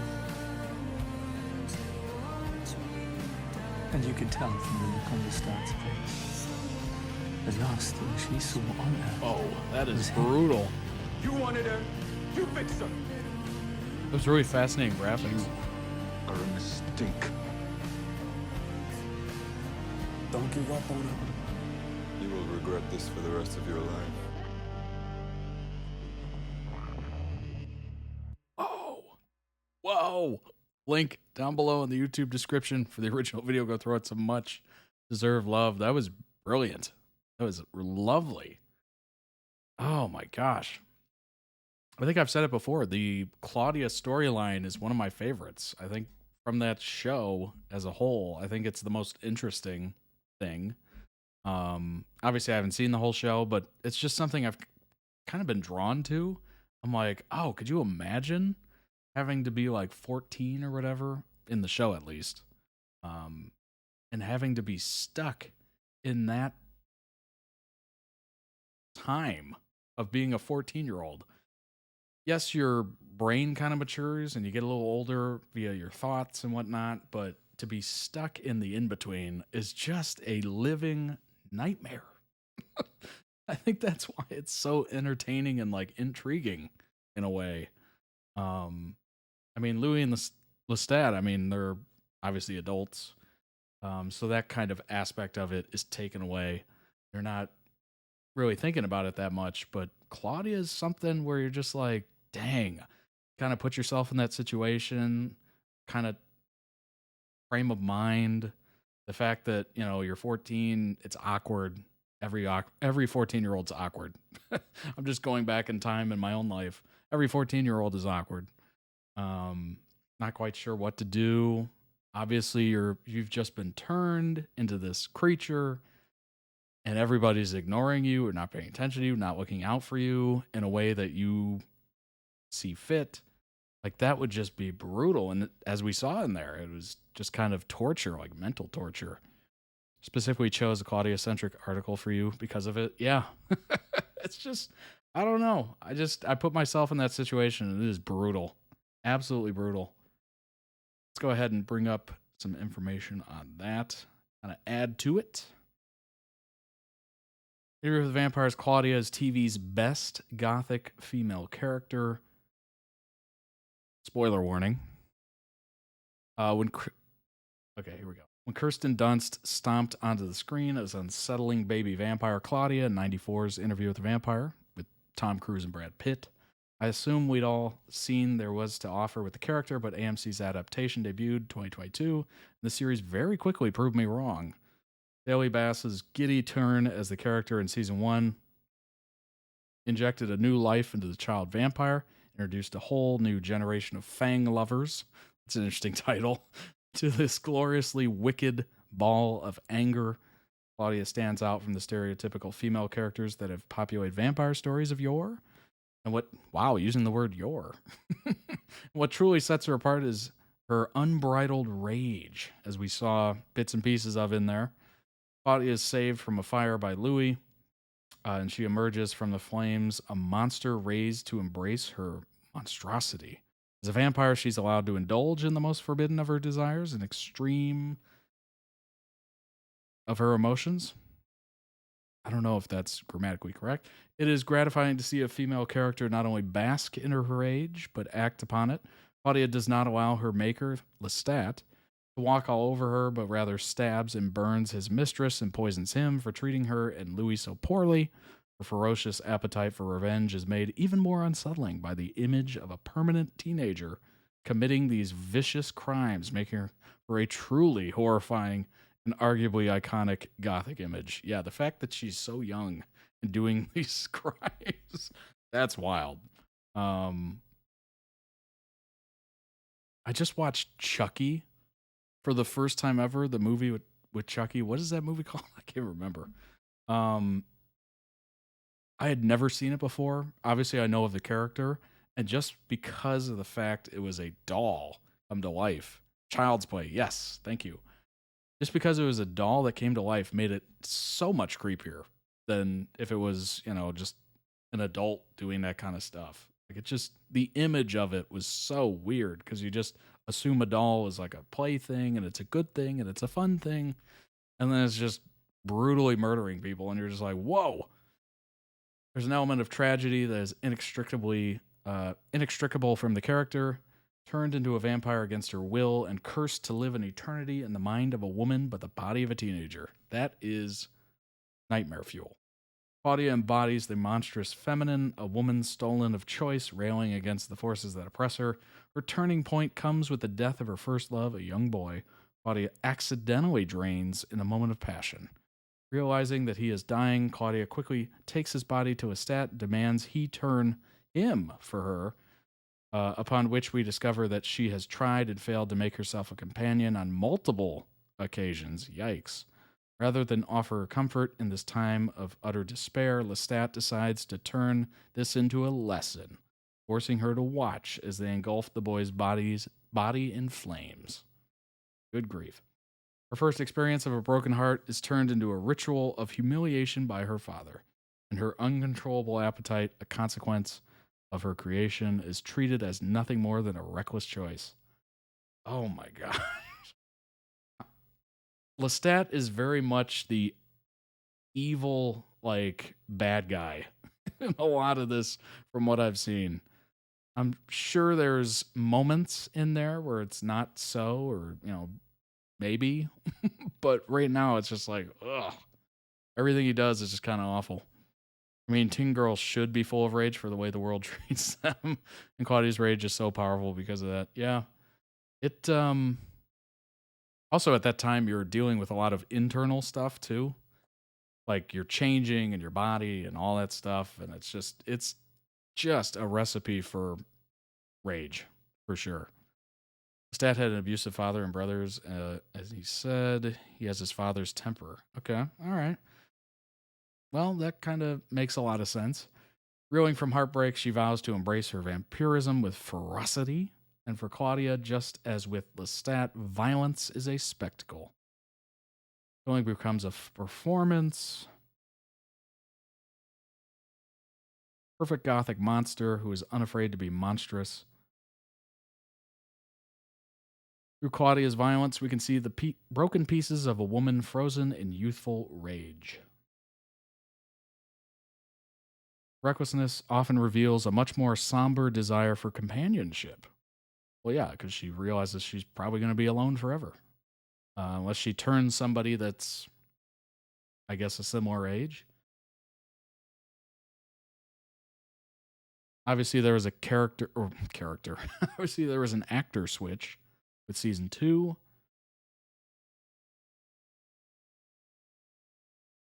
Delaney said, beneath the hardened shell of a ruthless killer lies the loneliest girl ever. Yeah, I could see how it would feel like that for sure. Lestat admits that he is cursed with his father's temper. Hey, there you go. Well timed, Jace. Well timed. And the same could be said about Claudia, like a sculptor whose hand can always be identified in her creation. The traces of Lestat's brutality will always be found in his daughter. Anger was passed on to Claudia like a family curse.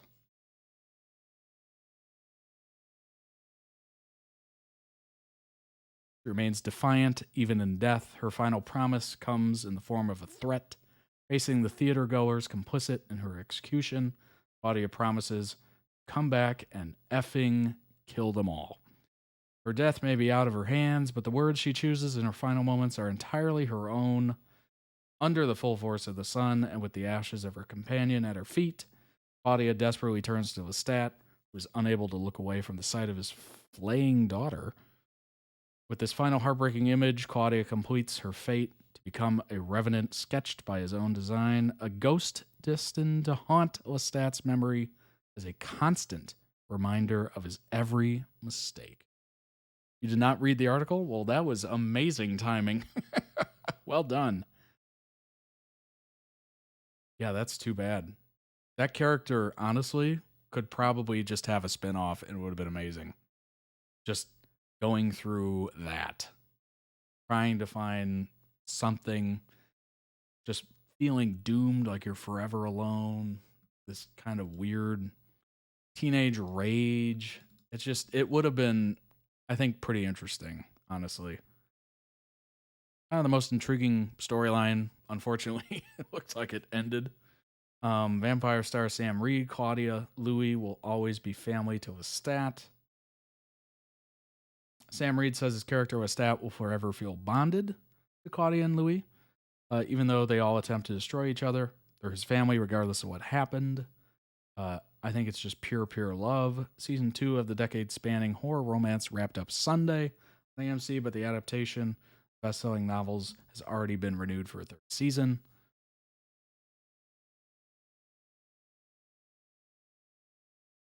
Reed said of the show, I'm always excited to explore anything that Rollin writes. It's always wonderful when the script comes out and you see how he's wrapping things up. I think the conclusion of the season is just so beautiful. I just love episode 8, and I was excited to see how it unfolded. Really? Dang, it's only 8 episodes? I hate when there are 8 episodes. It always feels like you're just getting into the season. It's over. It's such a quick wrap up. Oh, gosh. It's got to be at least 10. Get a little over 2 months, First season was only 8 too. Well, hopefully it grows. I know the ratings aren't the biggest thing in the world, but dang, too bad. Each episode is a novel in itself, though. Oh, okay. There's a lot going on, for sure.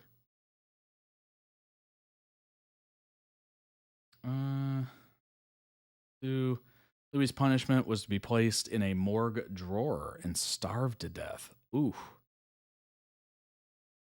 Episode 8 shows him rescuing Louis burning down Santiago's theater, the Covenant vampires dying inside, and Lestat reflecting on how his erratic demeanor drove Louis into Armand's arms.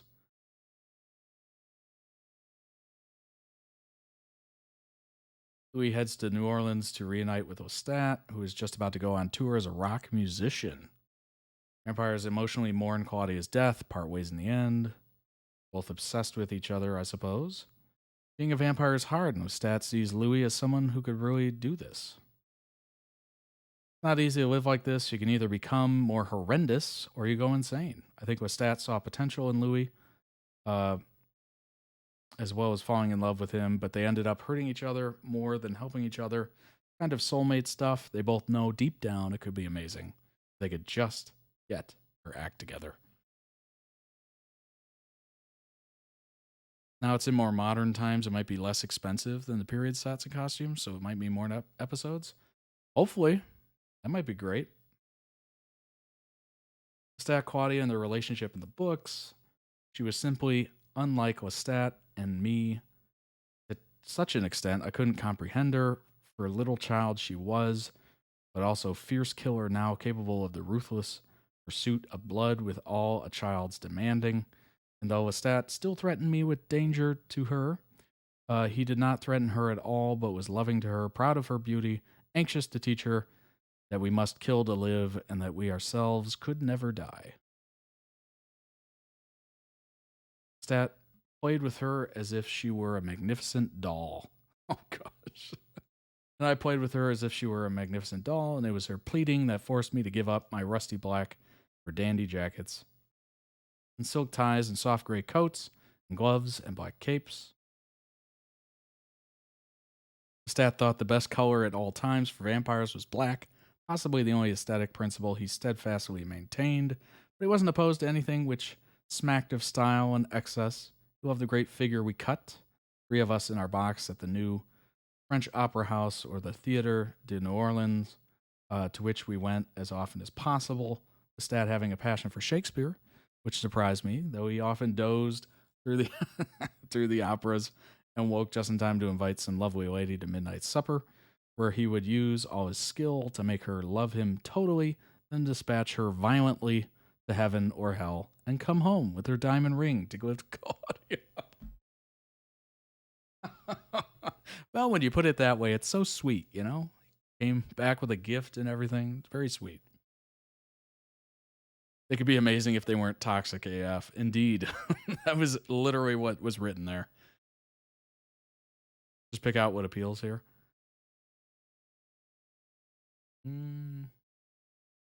I wish that I could hate him. I wish that I could hate them both, but they defeat me not with their strength, but with their weakness. They are so loving, so pleasing to look at. Mon Dieu? How the women go after them. As he stood there watching me examine this doll he had given me, I asked him sharply, "Do you like what you see?" "You don't want them anymore, do you?" he whispered. "Would you want them?" I asked, "if you were me?" Expression on his face grew even darker. Never have I seen him the way he looked. A scorching heat came into his face, and it seemed he blinked to clear his vision, his perfect vision. He left me and went into the parlor. I went after him. In truth, I couldn't bear to see him in the way he was, yet I pursued him. Would you like them, I asked, if you were me?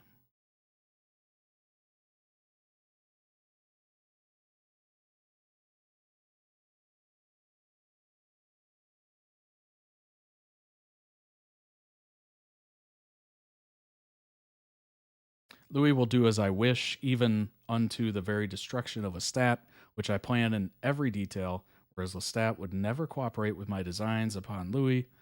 So there my loyalty lies, under the guise of love, even in my own heart.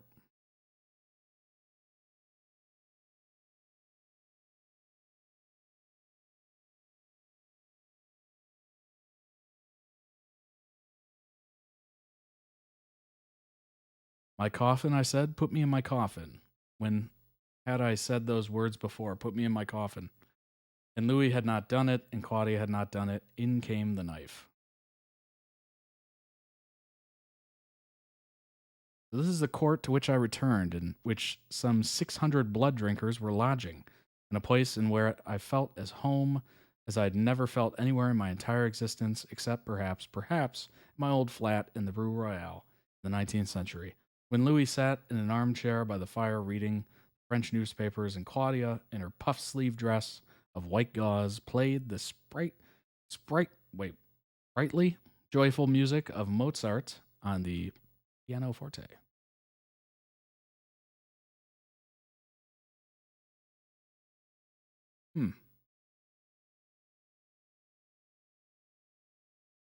Something in me broke as I stared down at her, at the exquisite face in its frame and fine-spun hair.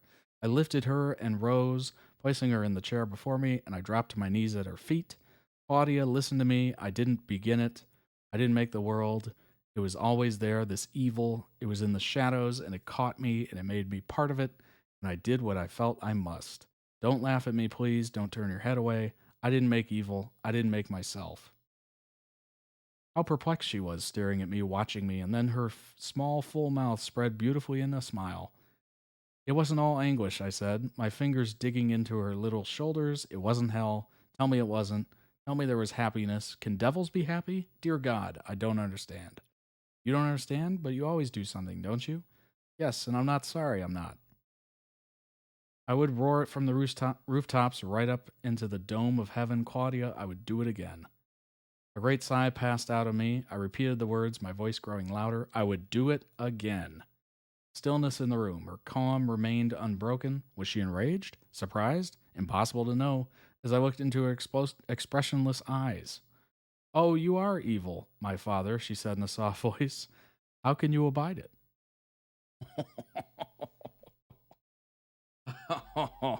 Oh my gosh.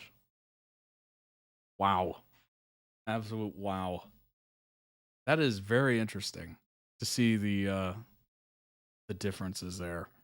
Obviously, I mean, it's a pretty obvious point, but reading the story and then watching it on TV is a very different medium. They really make it more digestible in a modern sense, I guess you could say, to the point where it kind of loses some of that, I don't know, exquisiteness, some of its, what's a good way to say this? It loses some of its feel. Like that, reading that aloud seemed extremely, oh gosh, what is the word I'm looking for? It seemed extremely well thought out, a bit higher intellect, I guess you could say, as opposed to what you typically hear in TV shows where they try to make it, you know, more approachable to more people. And Rice books have a unique feel to them. Yeah, that was very good.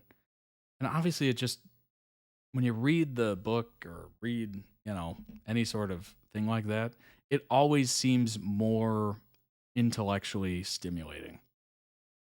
Obviously, TV shows can be intellectually stimulating, but I would say they try to dumb it down just a little bit, for lack of better words, to more approachable for a larger audience. Obviously, they want more people to watch it. It's not going to come off as, I don't know, pretentious. That's a negative word. I'm trying to find a word that's not negative, but also like intellectually advanced, I guess we'll say. Good hanging out, lots of plants. I hope you have a wonderful dinner. Yes, it's a very different vibe. Obviously reading it as opposed to watching it. But yeah, Claudia is an incredible character. It's sad to see that she was killed off. Obviously, it's part of the journey. But yeah, I think that probably became the most interesting part of it for me. And who knows, maybe some out there really enjoyed it as well. I do like that, having worked with Anne until her passing, the showrunner's motto is, "What would Anne do?" That is beautiful.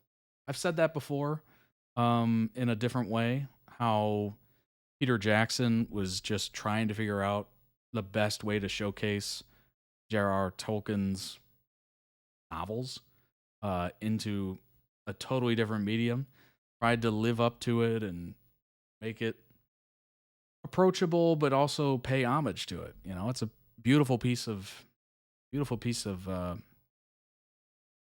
know, written word. So you try to, you know, make it nice, and not kill it too much with interjecting yourself into it and whatnot. So I like the fact that the showrunner's motto is, "What would Anne do?" Because it tries to put you in the mind of it, so you treat it with the respect it deserves. It's obviously really well written, and you just want to do it justice. I do like that mentality. I don't like it when people just kind of throw the source material out to the wind. Whatever. I want to make a name for myself. I'm just going to do it with whatever I want with this. Let's go ahead and jump on the next video. It is entitled Stray Kids Chick Chick Boom music video. Let's go ahead and check it out. It is the one with Ryan Reynolds as Deadpool and Hugh Jackman as Wolverine.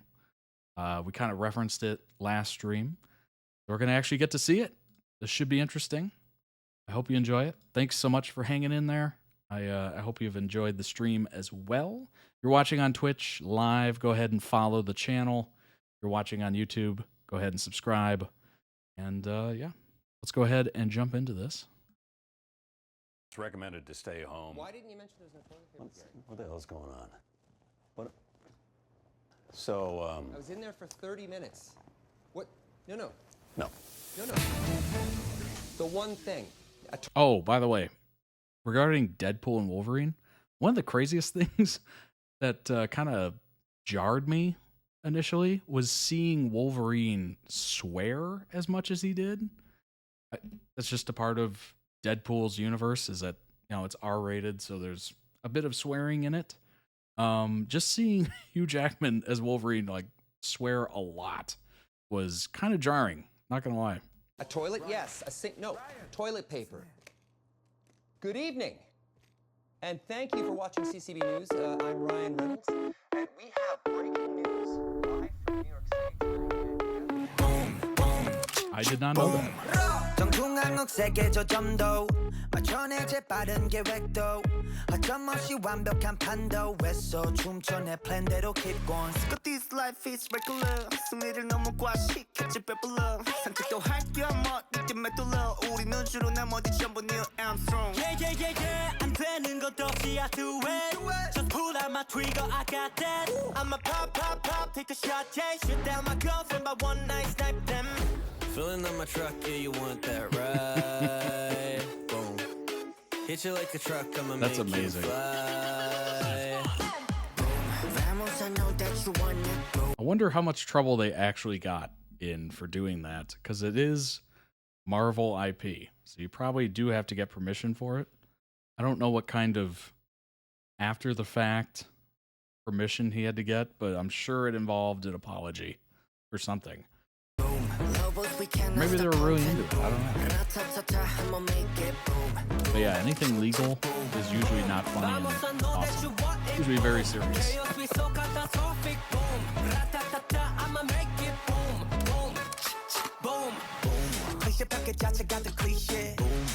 Right.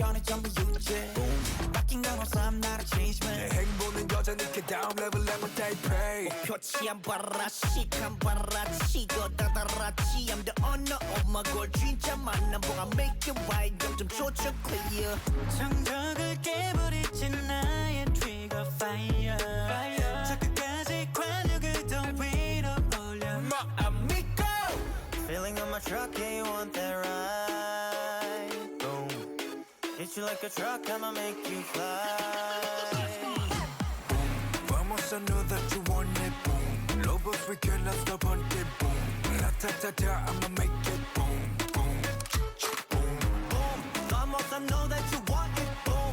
Chaos, we so catastrophic, boom. Ta-ta-ta, I'ma make it boom, boom, boom. Beep, drop, cargo, drop my bullet. Goes tang, tang, tang. Egon, la vida loca, Egon. The shot, shot, shot. Beep, drop, cargo, drop my bullet. Goes tang, tang, tang. Egon, la vida loca. Right. That's a good point, Rocco Kitty. That is a great point. That was a really catchy song, number one. And number two, the music video is great. CCB News. Join us next. How long have you guys been sitting there? For a while. Pretty long. Yeah. Right. Any chance that you're, looking for an older, less agile member? No. Great. Yeah, and then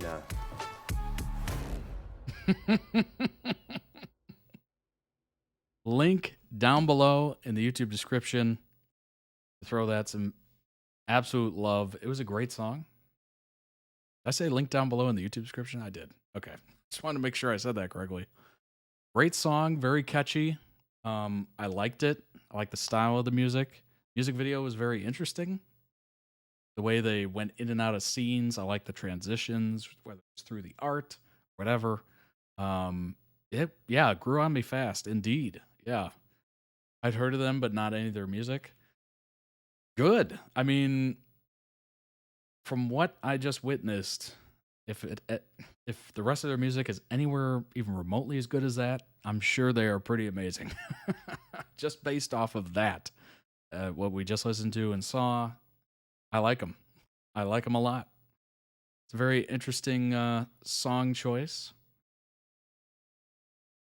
Gosh, that's really cool. That is really cool. I'm very happy I reacted to that. I appreciate that request a lot. Stray Kids are good. They're heavy rap like this. Well, I grew up listening to a lot of rap and hip hop, so that's right in my wheelhouse. I liked it. I liked it a lot. And the fact that they got Ryan Reynolds to be a part of it is just amazing. Whether or not he had permission to wear the suit or anything, and Hugh Jackman as well. And seeing the interview was very cool. Very, very cool. The amount of marketing those two did for that movie is just incredible. I wanted to bring this up really quick because I did look this up really, really fast in the beginning when it was brought up. So right now, as of now, Deadpool and Wolverine have a $1 billion box office worldwide. And it's about half and half.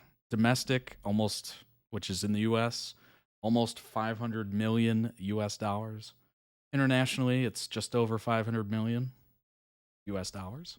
So it has crossed the $1 billion threshold, which is amazing. Amazing, amazing. I'm sure it'll continue to grow.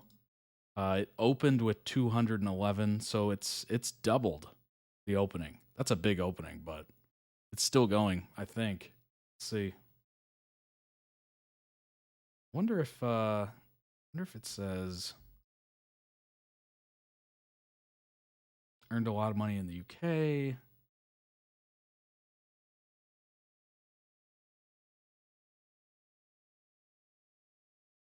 South Korea, 11 million. 10 million in Japan, 8.5 in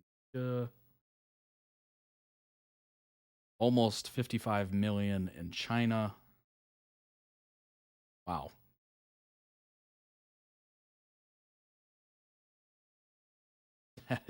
That's impressive. I know from last week's request, this happened because he saw him do a Deadpool-themed performance online. A ton of the members started tweeting, and one of the members started tweeting and sharing gifts back and forth. That's amazing. Ryan's a big fan of Felix. That is so interesting to see those worlds just kind of collide. And you're just like, wow, I wasn't expecting this, collab. But it's amazing when that happens. It is definitely amazing. Yeah, it's over the $1 billion. Amazing. Your ultimate guide to the 8 Stray Kids members. Probably don't need to be that much into K-pop's fandom to know who Stray Kids are. A few hours a day on the internet would be more than enough to have caught wind of the 8 members of one of the most popular boy groups active today, as well as their particular kind of music. While the current 4th gen of K-pop is filled with talented boy and girl groups, Stray Kids have definitely reached established and beloved status within the industry, which is very distinctive sound, members whose faces are known to the public, and of course, a dedicated fan base. I didn't know who they were prior to the Ryan Reynolds and Hugh Jackman video I reacted to last stream. If you didn't see that, go check it out. And there is timestamps, as always, with these videos in the description, so you can jump right to it. I didn't actually know who they were. K-pop was something I had heard of. I just wasn't, I don't know, I had no information about the groups, about the people in it, about the music, other than the fact that obviously it's pop music. Kind of makes sense, right? It just was totally out of my wheelhouse. One thing about K-pop, it's not just one genre, and yes, you have cookie-cutter groups, but the good ones each have their own niche unique to them. Yeah, I'm assuming I've kind of seen that. Even in the groups, it seems like they have different sounds just because they usually have, some pop singers, some rappers, maybe even rock voices, I guess you could say. I've seen that in a couple different groups. Certainly BTS has different sounds for songs and kind of catches you by surprise. All of a sudden, it'll be like a pop song, and then you'll just hear rapping, and you're like, whoa, what's happening? This is a change up.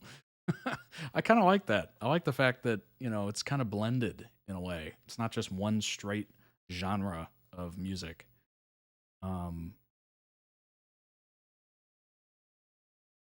Stray Kids fans also have an official name, Stay, which is incorporated in a very famous slogan often used by the group. You make Stray Kids stay, as in stays are the place where Stray Kids can stay and also their reason for existing. The group was formed back in 2018. 7-year career spans 4 studio albums. That is a lot of albums. I fell down the BTS rabbit hole and burrowed out from there to other groups. Yeah, I think that's where probably most people start if they're kind of getting into it. Just because BTS is huge, right? Huge. Everyone knows them. I wasn't even into that style of music, and I knew who BTS was just from hearing a song. Or no, it was a emoji. It was an emote on Fortnite. I was like, what is this? That was my first introduction to BTS. As well as 13 EPs. That is a ton of music in 7 years. Wow. 10 in Korean, 3 in Japanese, in which the members themselves have always been particularly involved, especially the group's 3 rappers who make up the songwriting and production subunit. 3 Racha? If you have maybe heard the incredibly catchy drop of Miro, or caught pieces of God's Menu under the Bear edit, or if you've stumbled upon a picture of one of the members that has intrigued you, here's a guide to 8 members. Bang Chan, 26, originally raised in Sydney, Australia. Part of the small but mighty Aussie line of K-pop, which includes one of his fellow Stray Kid members, but also other idols throughout the industry, like Blackpink's Rosé. Leader of the Stray Kids, as well as one of the members of the 3 Racha trio. meaning he has a major role when it comes to writing and producing the group's songs. Obviously dances and sings, most recognizable within Stray Kids for being part of the rap line. Lee No, born in South Korea, 25, takes on the role of dance leader, as well as that of a vocalist and rapper like the rest of the members.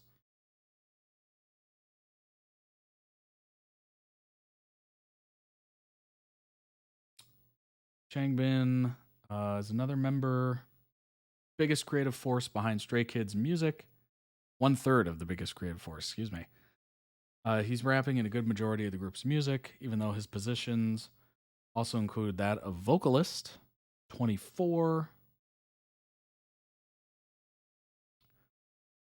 Hoonjin, I think.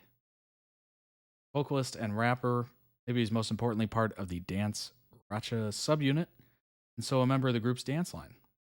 He also holds the position of visual, meaning that member or more that most fits the South Korean beauty standard. Interesting. Also works closely with one of the major global fashion houses.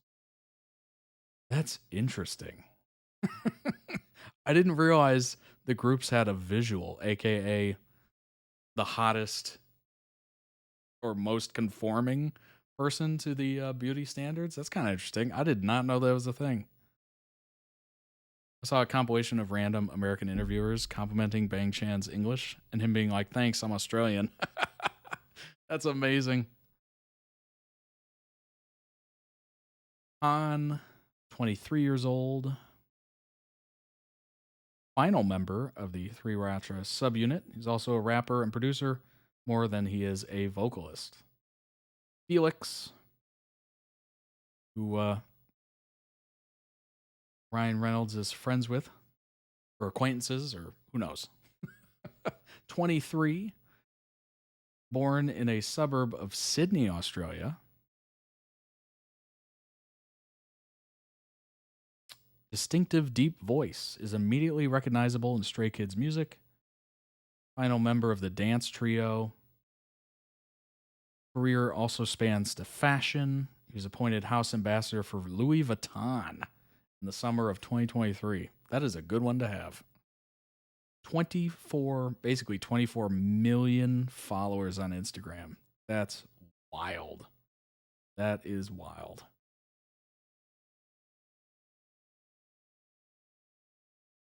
You can definitely tell he's into fashion. Like, this is a full-on photo shoot in the middle of a street.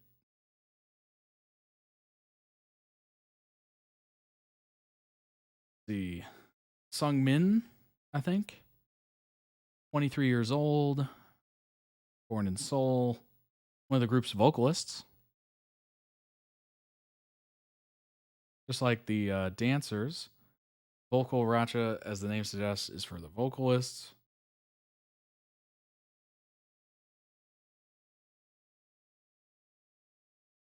IN. The group's Maknae? Or youngest member? Born in South Korea, 22 years old. Yep, definitely youngest. Another one of the group's vocalists makes up the other half. The vocal duo together. I literally just mentioned Fortnite. What's the next thing there? 13 best Fortnite toys to get this year. What? I swear I didn't look at this. That's unbelievable. Stray Kids sets personal record on UK's official singles chart as Chick Chick Boom charts for third week in a row. Latest title track is still going strong in the UK. This was August 10th, literally 2 days ago from this stream. Back in July, Stray Kids scored their first ever top 40 single in the UK when their new song Chick Chick Boom debuted at number 30. On August 9th, local time, the official charts revealed that Chick Chick Boom was now spending its third consecutive week on the official singles chart, where it ranked number 99 this week.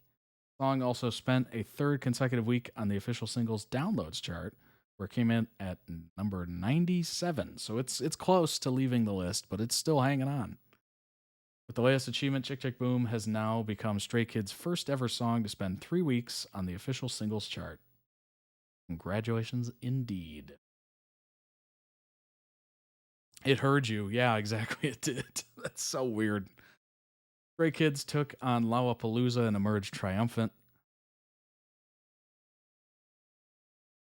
8 young men stand together in Chicago's Grant Park under a sky lit with fireworks towards the end of their headlining set at Lollapalooza. I had no idea they were there. I don't follow a lot of festivals, but I've obviously heard of Lollapalooza. It's appropriate that Stray Kids, the propulsive K-pop act, currently sitting at #1 on the Billboard 200 albums chart, included their track titled Victory Song on their 21 set list this weekend. 21 song set list. Good grief. The awestruck, joyfully incredulous expressions from Bang Chan, Lee No, Chang Bin, Hoon Jin, Han, Felix, Sung Min, and IN confirmed that feeling exactly. But 3 hours before Stray Kids took the stage for perhaps their most high-profile U.S. performance to date, the energy is different. First thing Sungmin shares when I enter one of the trailers set up for the group's large backstage camp, that they're all feeling quite tired. The jet lag after just arriving the day prior. Oh my gosh. Yeah, that would be awful. The jet lag of that alone would just be brutal. Oh gosh. Before the interview officially starts, the members of the band are floating around with varying levels of nervous or excited energy. Bang Chan is visibly in leader mode, whereas Hoon Jin is trying to peek over the fence to catch a bit of whoever is performing, and later climbing a tree, despite already being stage ready in shiny leather pants. There they are. Didn't mean to zoom by that. Even seated, the members are buzzing. The anticipation is visible. They're a bit reassured to hear how many fans are on site, sporting t-shirts with their names, faces, flags, pickets, fans, pins, and photo cards. It's understandable that the guys are tired. I mean, that jet lag is brutal. I had jet lag flying from like the East Coast to the West Coast of the US. So I can't even imagine. Oh my gosh. The aforementioned #1 album, titled 8, is their 5th consecutive charting project to debut in the top spot. Bang Chan perpetually differential points this latest milestone back to the fans with a reminder that their listeners, known as Stay, are the reason they've made it this far. And that is true. Although it's kind of that chicken before the egg, or the chicken or the egg thing, where it's like, yeah, the music has to be good to get the fans, but also the fans have to be there to support the group. So I guess it all starts with the music. If the music is not good, the fans won't be there. But the music is good, so the fans are there. We just did what we always do. He says of 8, had fun making music. That's all that matters to us. The music video for the focus track from the project Chick Chick Boom features cameos from self-proclaimed stays Hugh Jackman and Ryan Reynolds. Felix describes their decision to co-sign the track by suiting up in full Deadpool and Wolverine mode as, quote, so sweet. There they are. Oh, it feels like Stray Kids are breaking into the American mainstream in a huge new way. The members are conversationally still focused on the fans in a way that feels entirely authentic. IN sweetly takes time to emphasize how thankful they are for anyone that is on site to see them perform. Chang Bin says their listeners were at the forefront of their decision-making when it came to structuring the set list. The crowd is electric, composed of more rich variety of listeners than people might expect. Well, yeah, if it's a festival, you're going to get everybody. If it's a big enough group, you'll have people that are coming around to listen to you that have no idea who you are. Maybe they've heard your songs, maybe they haven't. I definitely did that at the festival that I went to last year. I just kind of roamed, hearing people that I was like, oh, okay, I like one of their songs, or, oh, I've heard of them, at least. And then just kind of, enjoyed the moment. The folks to my right are parents in their 50s. Their kids got them into K-pop. That's funny. But they're Stray Kid fans entirely on their own, and their children aren't even present at the festival. That's amazing. Ahead of me is a father who has two preteen daughters, while the woman to my left explains that she doesn't know any of the names Is just here to support her sister, the big fan in the bunch. Yeah, exactly. You got people that are fans. You got people that have never heard of them. It's just, if there's a lot of buzz, people are going to show up and go, what's going on over here? What's happening? What is this? But fast forward to 3 songs into Stray Kids' performance, and the same young woman is cheering and dancing just as passionately as everyone else. T-shirt hoisted above her head. They put on a really good performance, she tells me, almost conspiratorially. That's funny. Yeah, it's a great stage, too. Looks like it. Pyrotechnics and everything. Nice. Known for more aggressive, rock-inspired vibes in their discography, Stray Kids are wonderfully uninhibited throughout the set. Nearly impossible to identify specific highlights when familiar favorites like My Pace, God's Menu, Backdoor, and Miro all get time to shine. Anyone who's lucky enough to see Stray Kids before knows that a typical concert runs closer to 3 hours, which has left the members clearly determined to make their mark on Lollapalooza in less than half of that time. That's amazing. If it's 3 hours long, you're getting a heck of a ticket. You're getting a credible rate of return on that. There's the set list. See, wow, that's a lot of encore songs. What? Wait, they did Chick Chick Boom and then Chick Chick Boom, a festival version?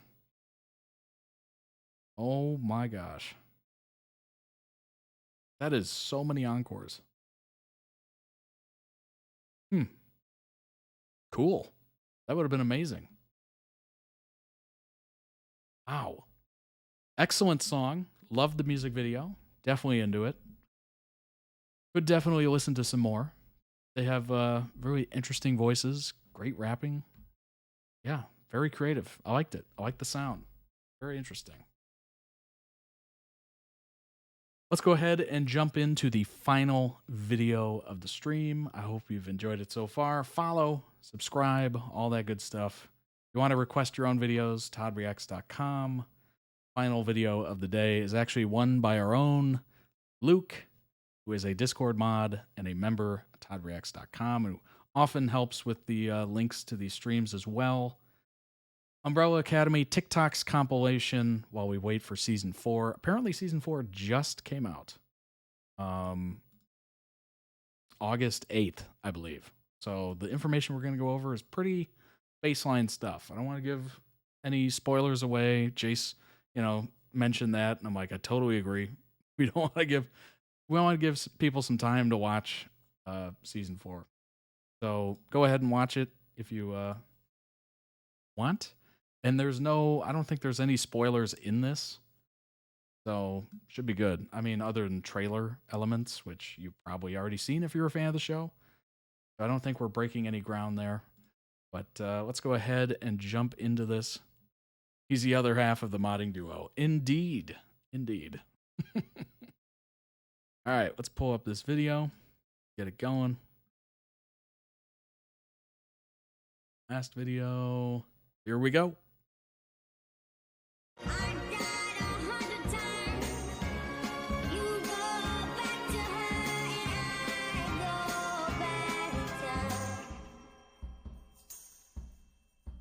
You know what? I'll make this a little bigger. It's easier to see. Since it's all usually the same aspect ratio.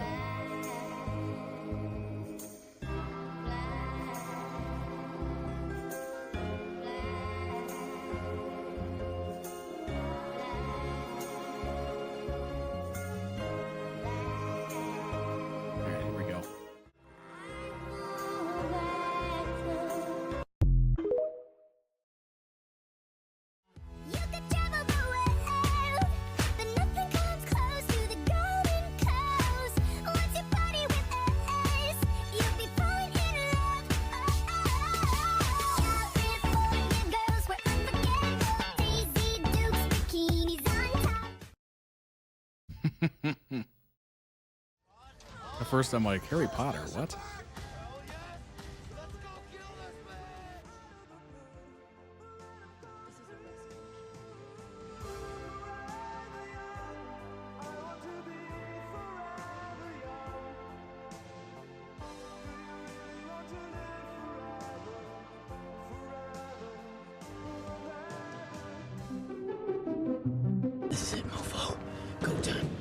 What about the gunfire? Come on, and where the damn look? Maybe they're here for Kenny's birthday. I need a drink. Did I ever tell you guys about the time I waxed my ass with chocolate pudding? It was so painful. Okay, well, sorry, I'm just gonna go murder Mom. I'll be right back. That's not.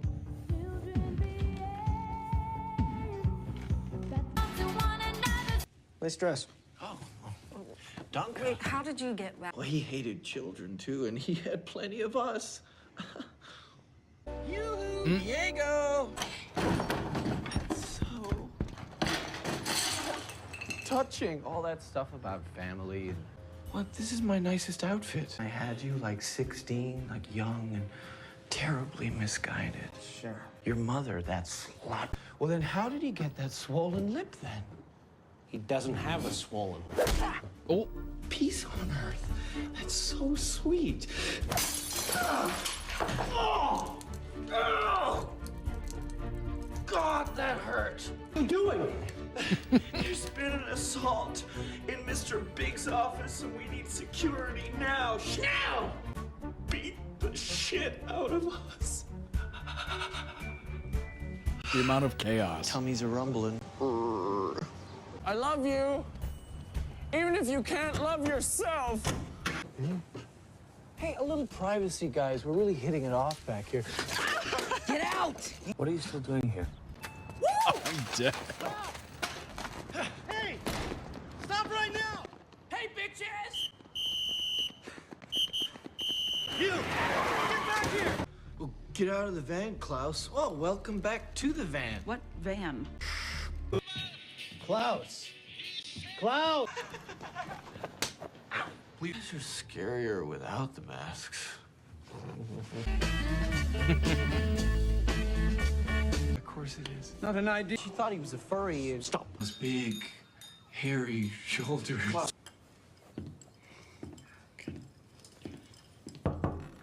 Hey, Get up. We're going. where? Save the world. Oh, is that all? You just said that to scare us into doing the dishes. Psych! I'll give you proof. All right, it's showtime, baby. Catch.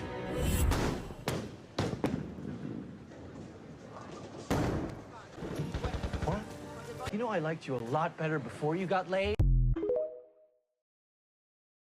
Baby, tú eres mala, tú en mi cama, baby, no te vayas.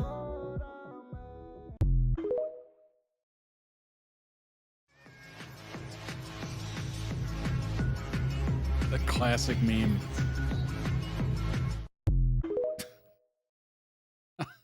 How many times have you seen that?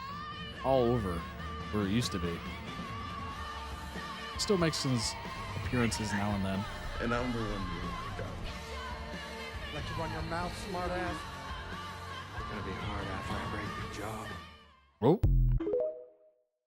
Well, damn. Klaus, you started a cult. Cult is a very negative word, Allison. We prefer to call it an alternative spiritual community. Okay.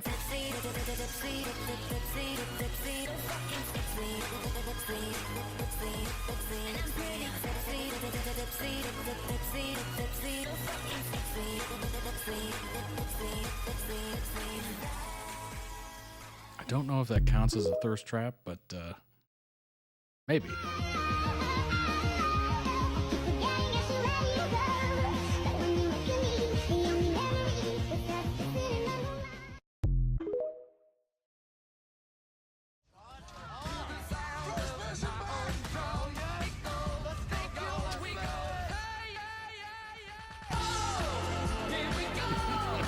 I bet he does.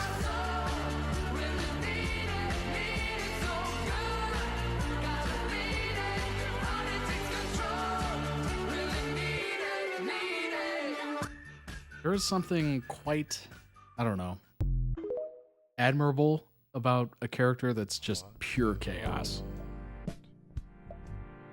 It's endearing in a way.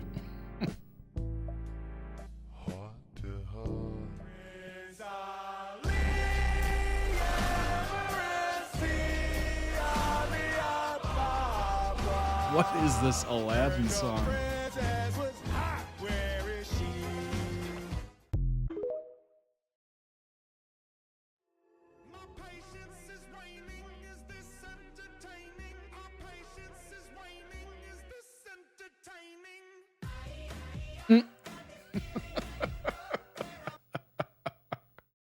That one's good. I like that one. Maybe I I like just that a want to lot. hang out with my brother. Not you.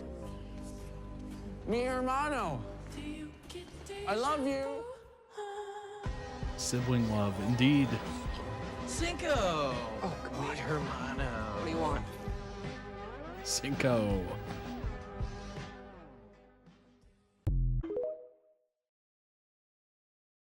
What the hell were you doing in there? Bathing. Together? Oh, okay.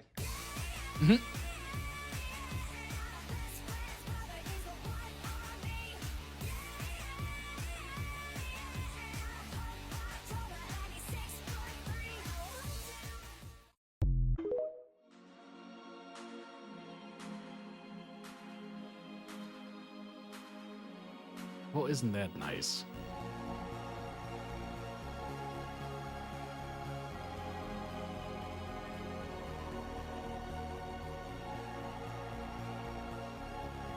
Just goes to show there's someone out there for everybody, okay?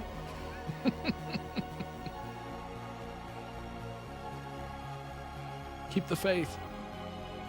Your chin up.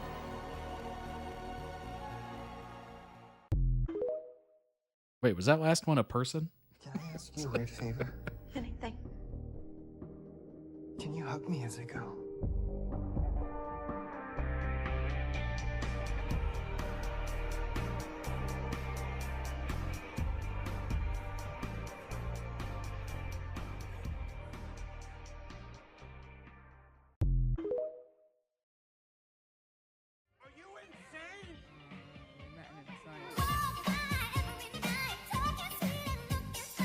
Ivan is mannequin Dolores.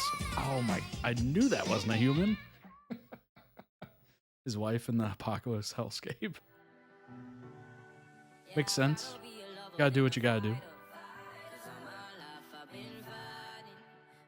It's like Wilson in the movie Castaway, you know? Might have been just a volleyball, but had a lot of feelings, a lot of good times. Wilson!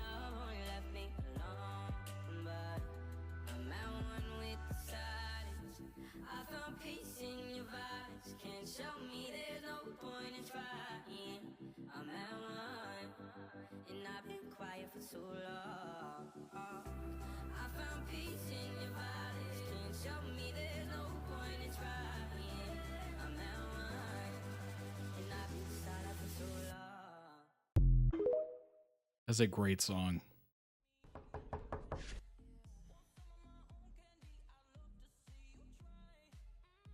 Hey. Hi. Ben needs a word. Great. I'll be down in 10. Not with you. Him. Oh. Hey, Faye. How's it going? How did you know? We share a wall. Oh, yikes. Oh, Me up all night. well.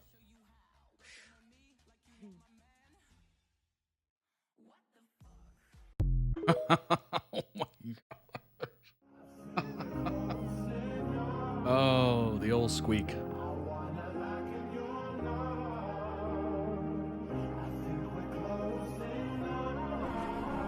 Luther? You can see me? Yes.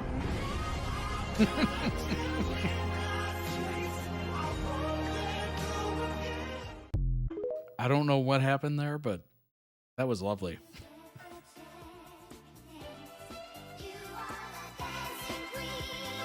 Luther died but came back. It's amazing.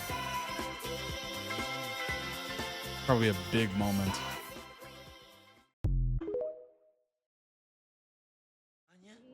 Is there any way that tacos are gonna cause the end of the world? I mean, there's only one way to find out, right? Sure. Let's go. Taco sounds so good right now.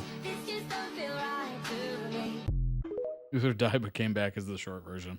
Well, I appreciate it. We need the big. It matches bad the truncated thing in their basement. TikTok. Klaus, do you know where the Kugelblitz is? Oh yeah, I saw it. When I went to visit Dad. It's in the old storage room that Mom used to keep all her luggage. Why didn't you tell anyone? I did. I told you. You say stupid shit all the time. I got you. That's funny. Oh, you scared the shit out of me, Klaus. I thought you were dead. Me too.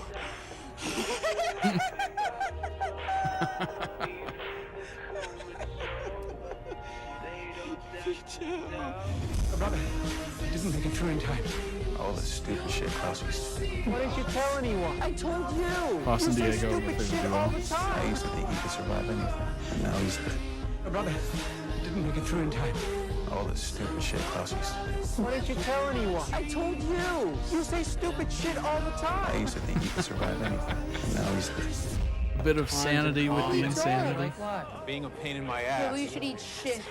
Heard that. Oh.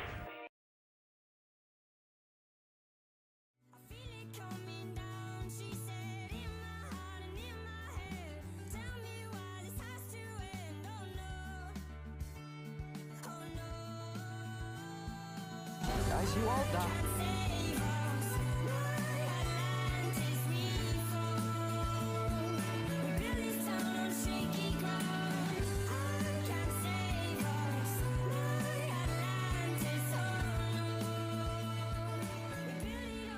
I want to forget it, but I can't. Wow. Welcome to the show. It's an all-girl party.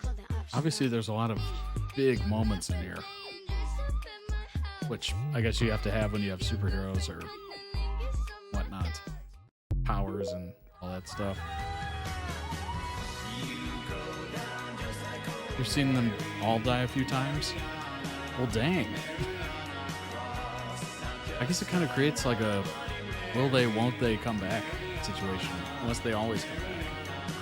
I guess Ben, did Ben ever come back, or is he just gone?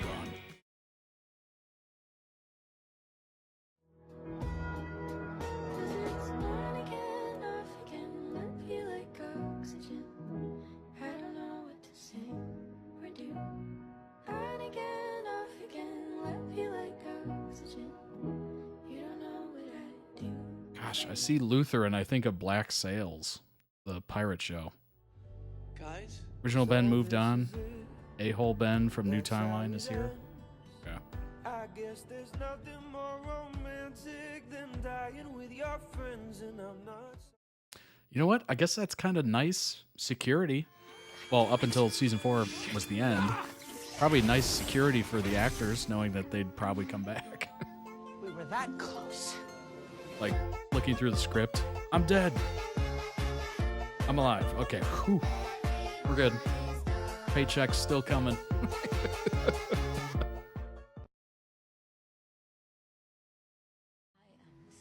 going to enjoy killing you someday. Oh, technically she's family. She was trying to murder us like yesterday. You know, like I said, family.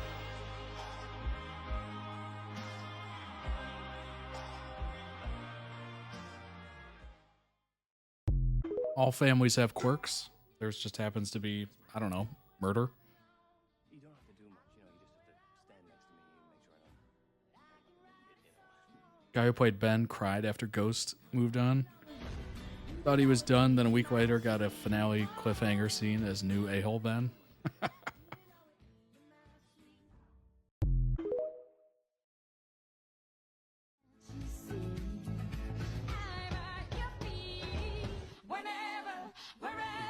We're meant to be together. I'll be there and you'll be near. And that's the deal now.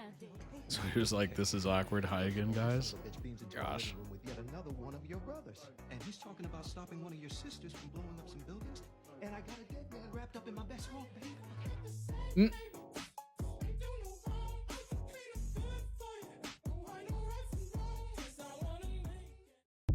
If I never hear that song again, I'd be pretty happy. It is so overplayed. Oh gosh. Kind of the one annoying thing about social media reels and TikToks is that you just hear the same songs over. That used to be us. I mean, it can be funny if it's like a funny trend or something, but usually it's not. That's more like it.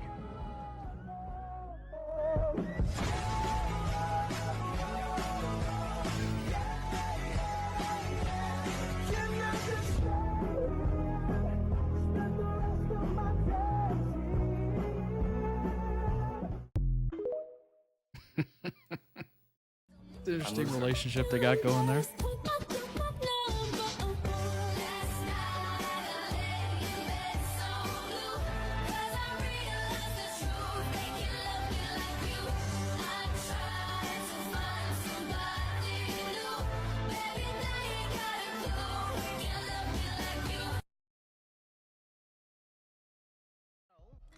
My only plan for tonight is to get fucked up beyond all recognition. Foobar.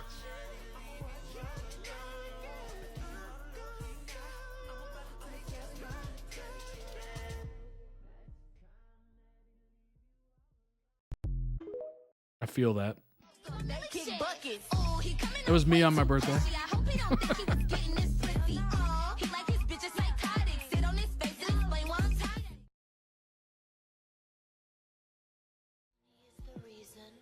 Those lyrics, though. Whoa. I sing the national anthem while I'm standing over your body, hold you like a python, and you can't keep That is like a straight up fever dream. So he basically ran a cult. So I need to be wooed. That was the last night before the world ends, so let's get Foobar. Yeah, flowers. Nice. An expensive bottle of wine. Or I could find another Dilf to play daddy. Hmm? I'm the daddy. Oh, hello. All right, where's that thirst trap counter? Where's it at? Where's it at?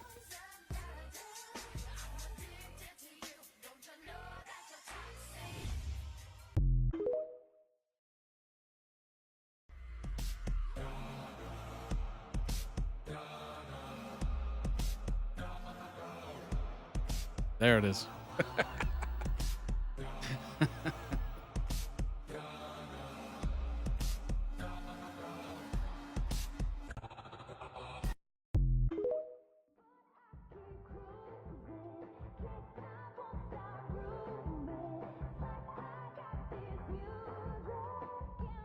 Didn't even use any of his shirt with Steen's.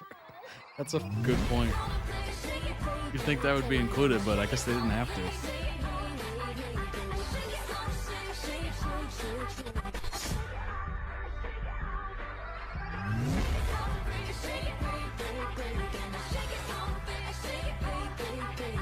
Hallucinogen-induced dance-off?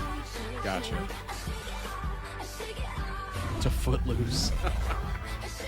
Oh my gosh. I finally saw that movie, by the way, the original.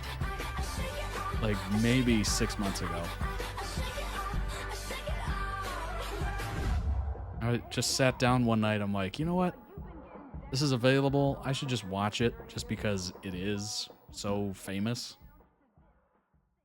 It was good. I liked it. Very campy, as you could say. But I kind of enjoyed it about that. His name was Dave. We soldiered together. Look at me. There's just a campy vibe to a lot of 80s movies. Footloose. Certainly Roadhouse. Just, I don't know. There's kind of a charm about it. Should we say something?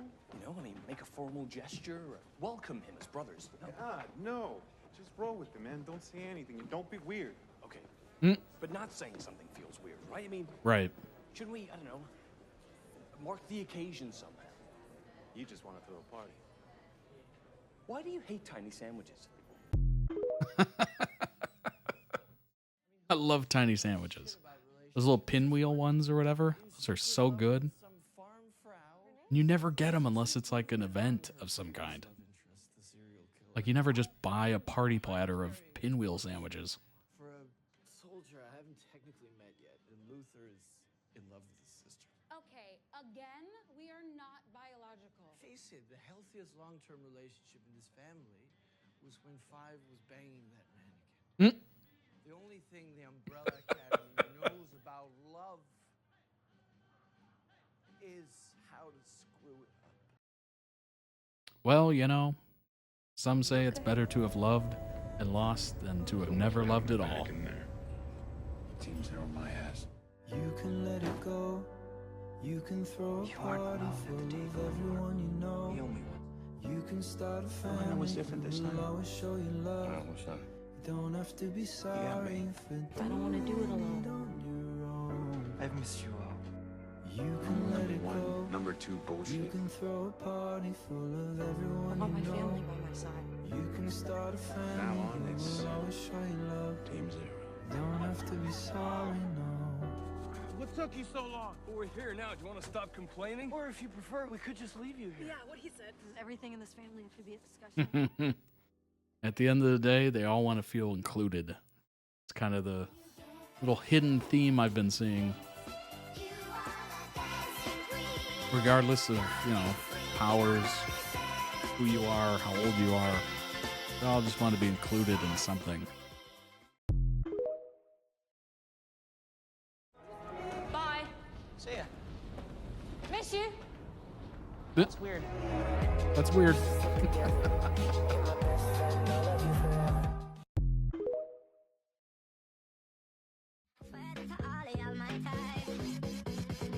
do you want to do for fun?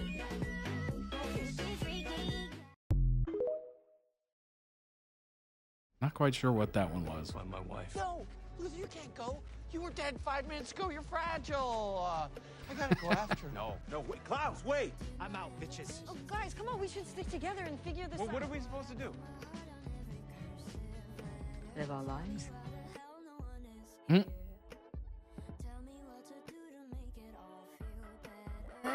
Maybe it's a cruel joke on me. Whatever.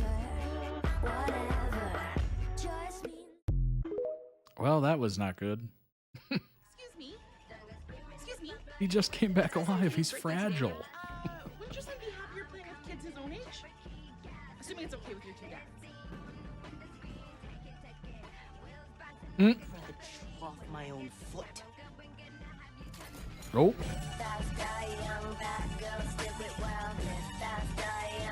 That was the end of season 3? Gotcha.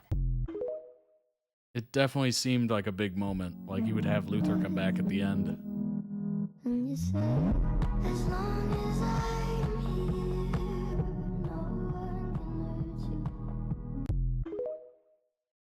That was short and to the point, wasn't it? Everybody's falling in love and I'm falling behind. I think that's a relatable lyric to a lot of people. My little dove, why do you cry? We need to turn her on. Whoa, wait. She's not just a vacuum cleaner you can throw in a closet. It's gonna be okay. My little Versailles.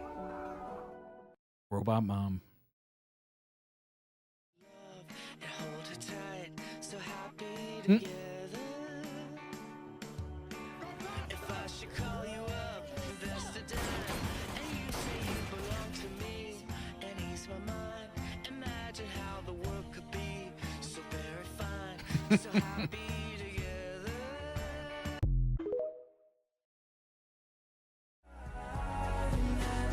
I see forever in your eyes.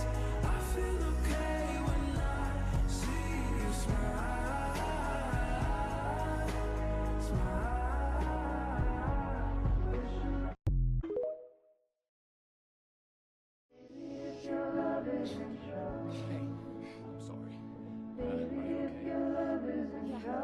We'll say, sometimes these songs just hit.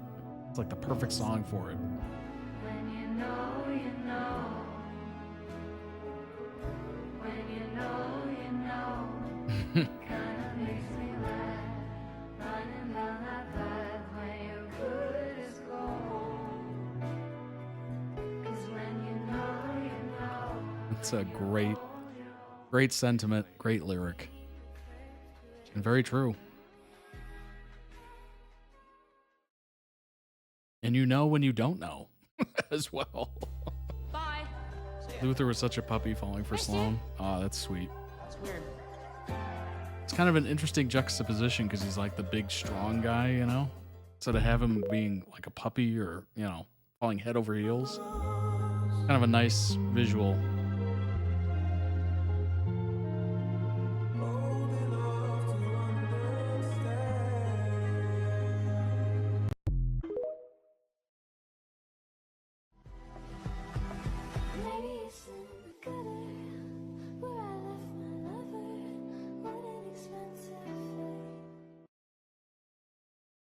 Short. Short and sweet.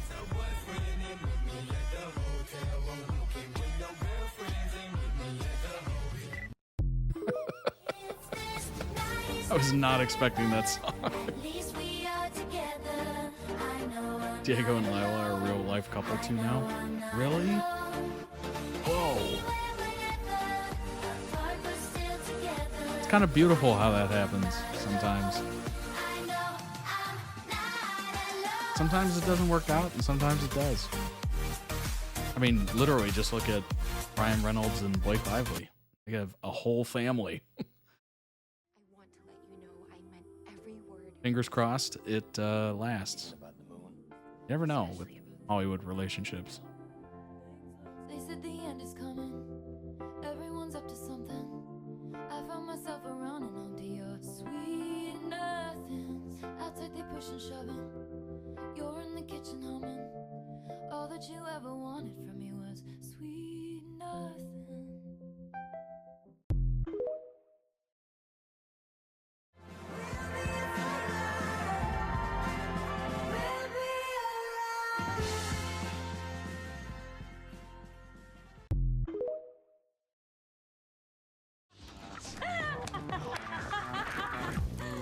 Yeah, I was 99% sure that wouldn't work. I'm glad my pain amused. Just wanted to make sure I knew if the ending was coming. Nice suit. Nice. It's sweet. Oh, I hate that song. That little sibling rivalry is just fantastic.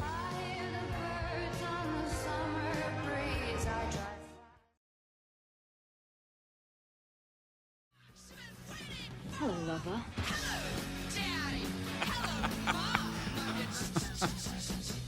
Cherry bomb. I knew that was coming as soon as I heard "Hello, Lover." It's like that's the only thing it could be.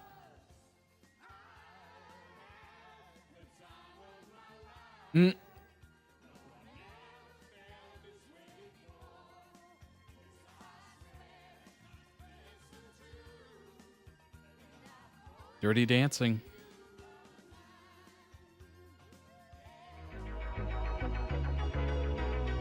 Lilo and Five went from enemies to bantering in-laws. That's awesome.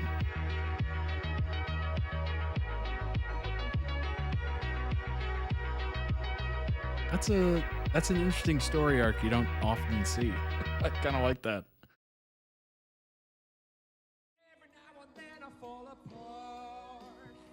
This karaoke episode must have been amazing.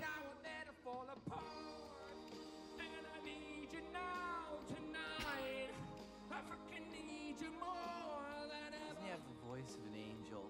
Yeah, baby, with those high notes. We'll be holding it, baby. Luther's bachelor party. Oh my gosh. Total eclipse of the heart. Right, time to turn those frowns upside down. This one is for all the party people in They married the night before the end of the world. Dang, that must have been a really great episode.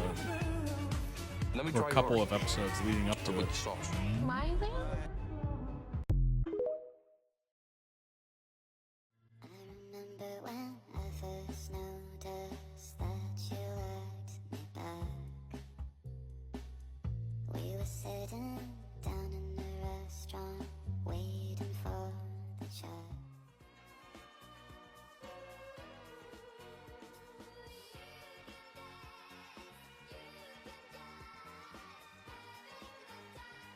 During the Right before the Nile concert, they played this song, and the place went crazy. They knew their audience. That's what I'll say. They knew their audience well. Amen. Amen. Amen.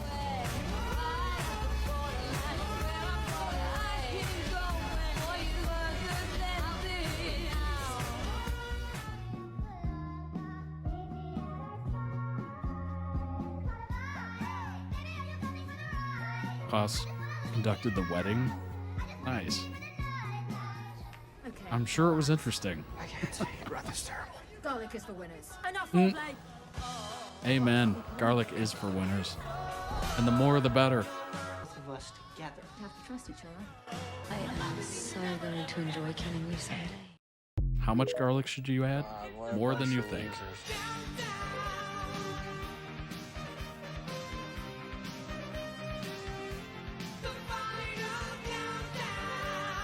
It's a deliciously 80s song, isn't it?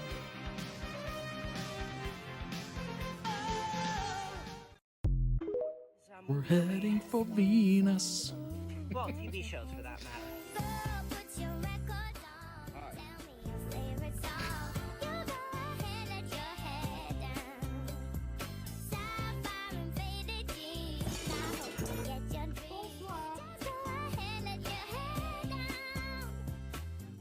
This definitely seems like it'd be an interesting cast to be a part of.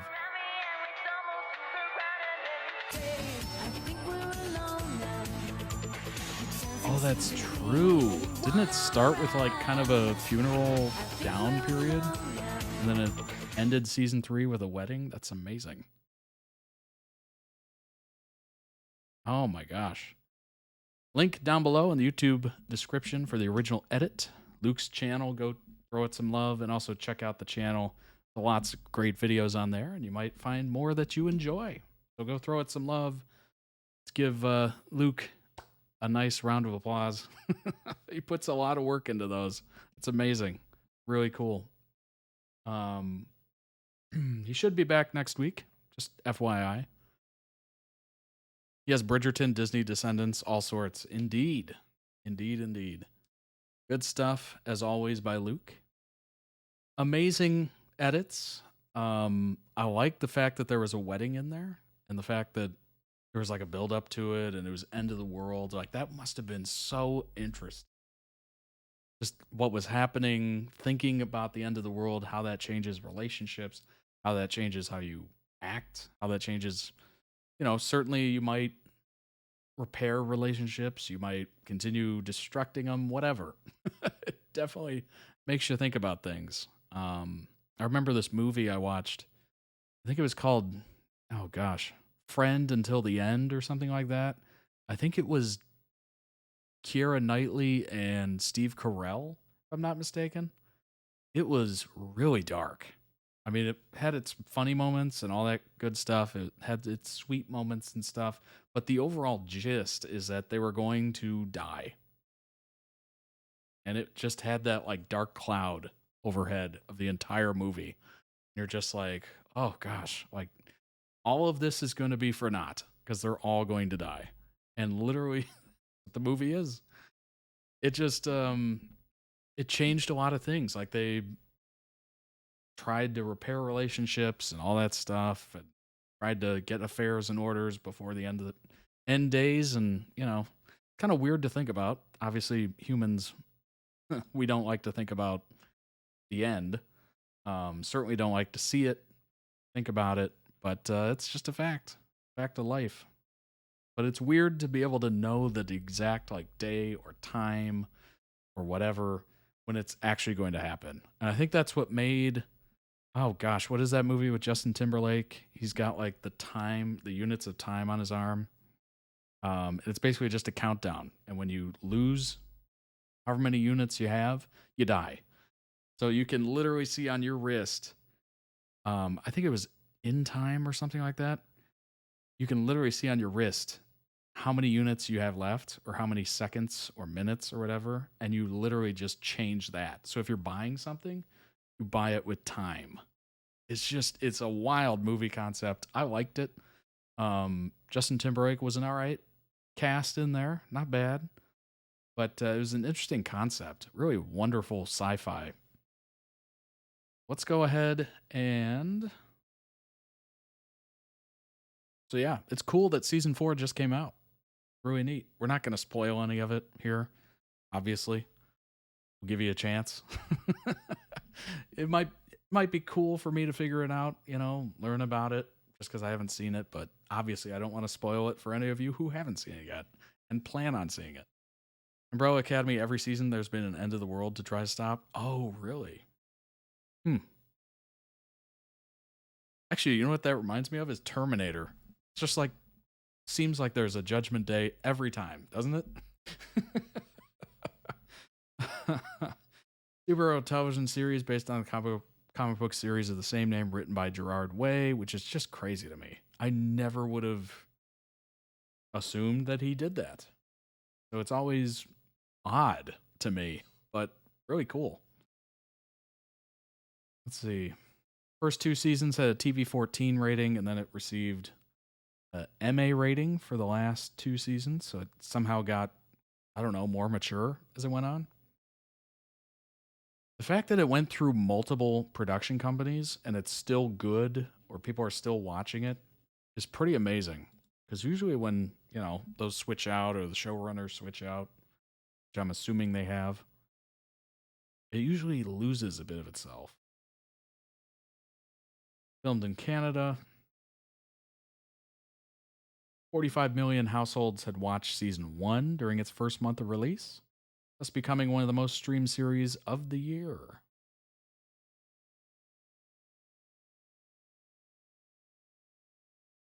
The series was renewed for a 4th and final season that literally just began August 8th. Go check it out if you have not. 6 Emmy nominations. First 3 seasons received positive reviews from critics, while the final season was met with a mixed reception. Ooh. That's always interesting, I always hearken back to Game of Thrones. All the seasons were pretty much praised, other than the last one, which is very controversial and interesting.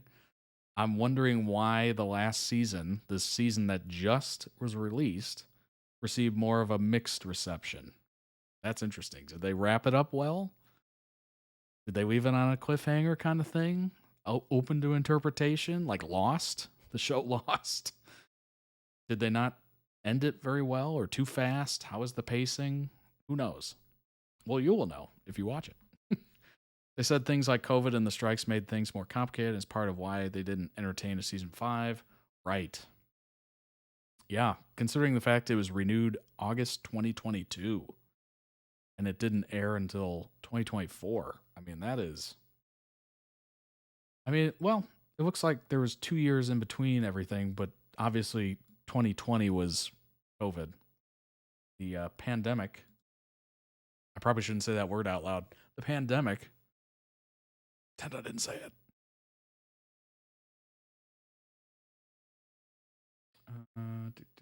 Obviously, I've gone over this before in the past. So if you haven't seen it, go check out a previous stream or video, actually. It's probably an individual video the first time I watched a Umbrella Academy video. Yeah, this was in a refresher. Indeed. Yeah, that going through all these production companies too, that's difficult. That is so difficult.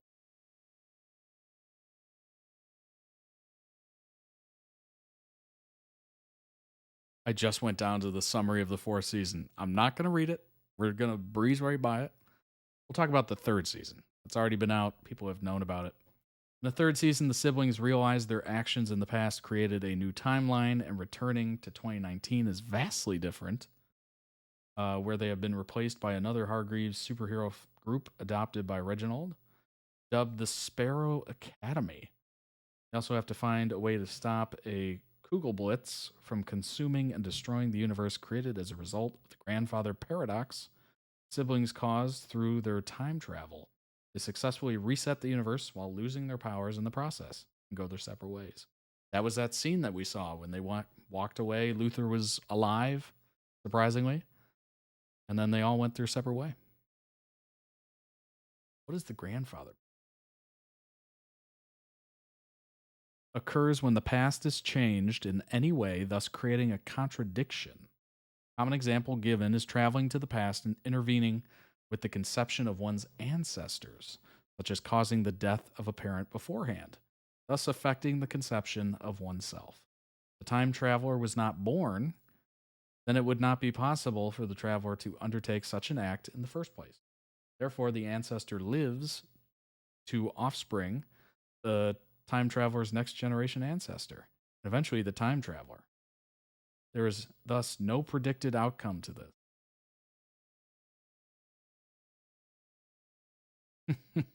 It's very cool. That is so cool. Oh. The Second War baddie is what we'll say. Paradox. Travels back in time to end you-know-who. Rather than necessarily physically preventing time travel, the action removes any reason for the travel, along with any knowledge that the reason ever existed. That's so interesting. That is so interesting.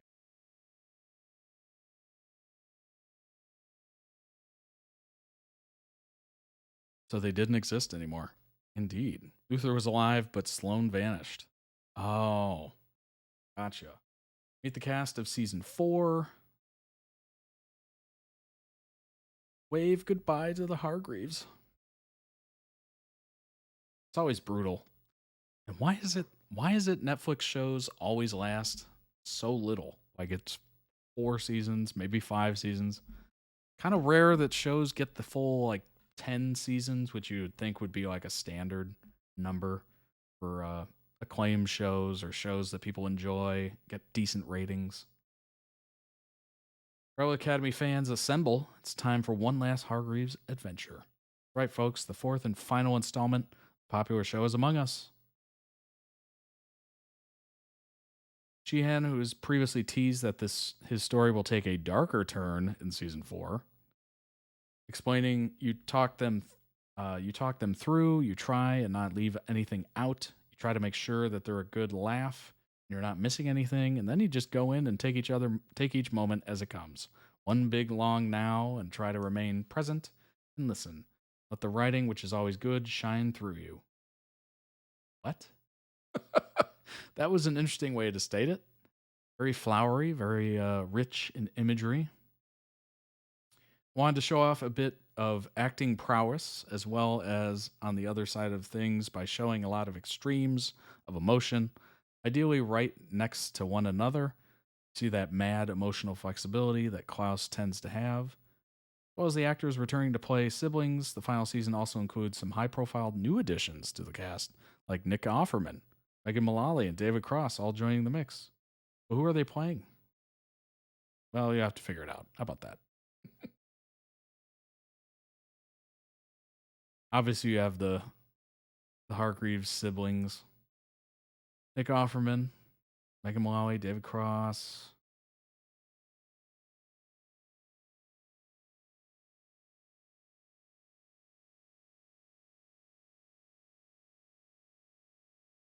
Obviously, you've seen Tom Hopper in Game of Thrones, Merlin, Black Sails, yes. The Hitman Wife's Bodyguard. I haven't seen Space Cadet.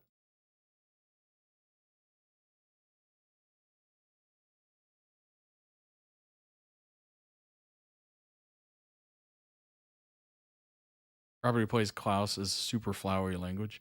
Oh, that makes sense. That makes so much more sense.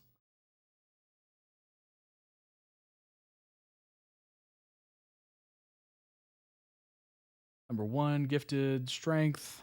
Been in love with his adoptive sister Allison since they were teenagers. Fell for Sparrow Academy member Sloane and married her. Season 3. Diego, skilled knife thrower, locked away in a 60s psychiatric hospital in season 2, where he met and began to fall for Lila, whom he conceived a child with in season 3.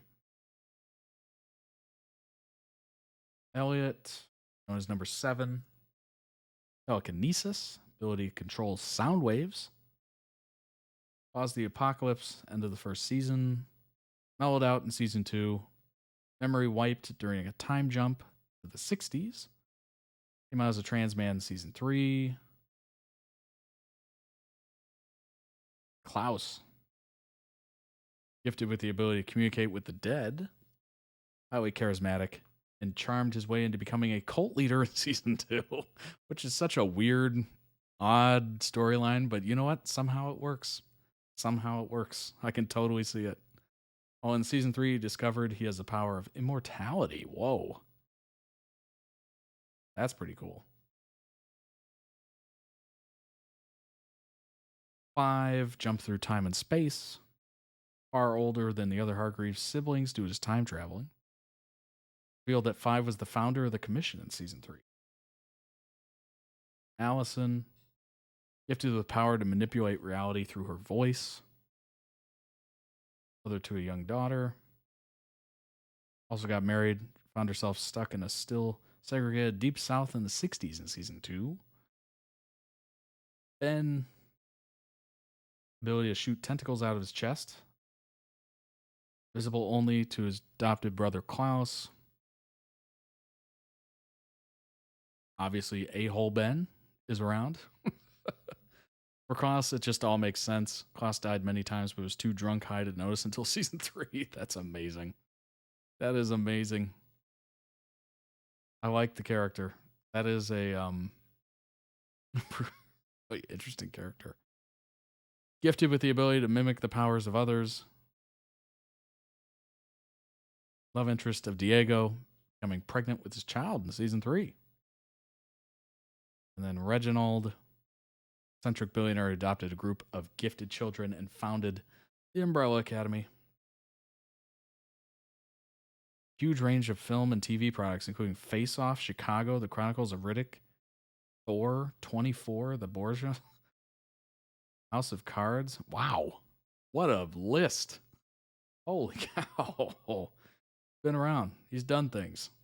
Good grief. Wow. I would love to have that IMDb page. Lots of good stuff there. Unbelievable. Well, if you haven't seen season 4, go check it out. This is your news flash that's available. The final season of the Umbrella Academy. Very good edit. Lots of good videos there. Some were kind of short and not super aware of why they were in there, but I'm sure there was a reason. I am oddly interested in the Sloane Luther storyline. For some reason, that just kind of stuck out to me. Not exactly sure why. I guess due to the fact that it's just so odd. But obviously, Lila and Diego is interesting as well. 5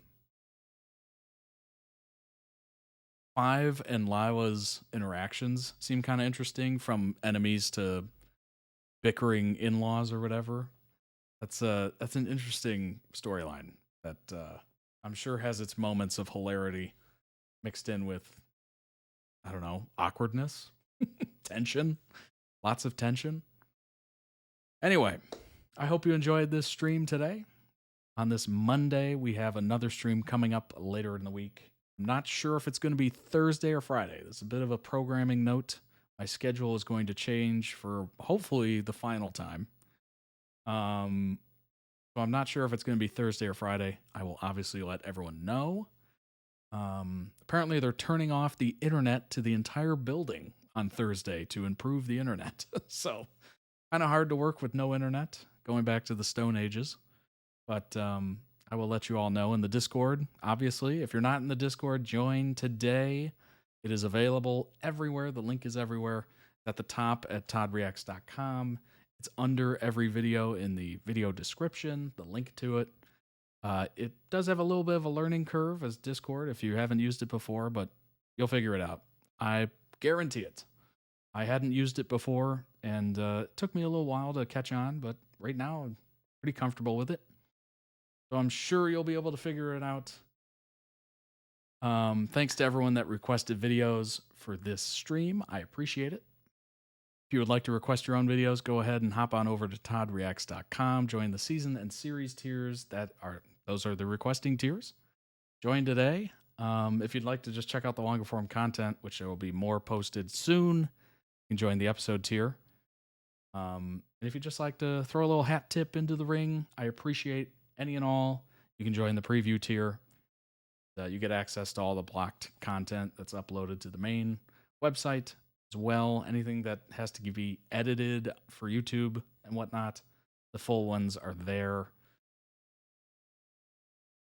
Follow the Twitch channel. If you're watching this on Twitch right now, go ahead and do so. Appreciate it. If you're watching on YouTube, go ahead and subscribe. Join YouTube and subscribe. It's free. It's easy. It's a great way to keep track of creators you enjoy.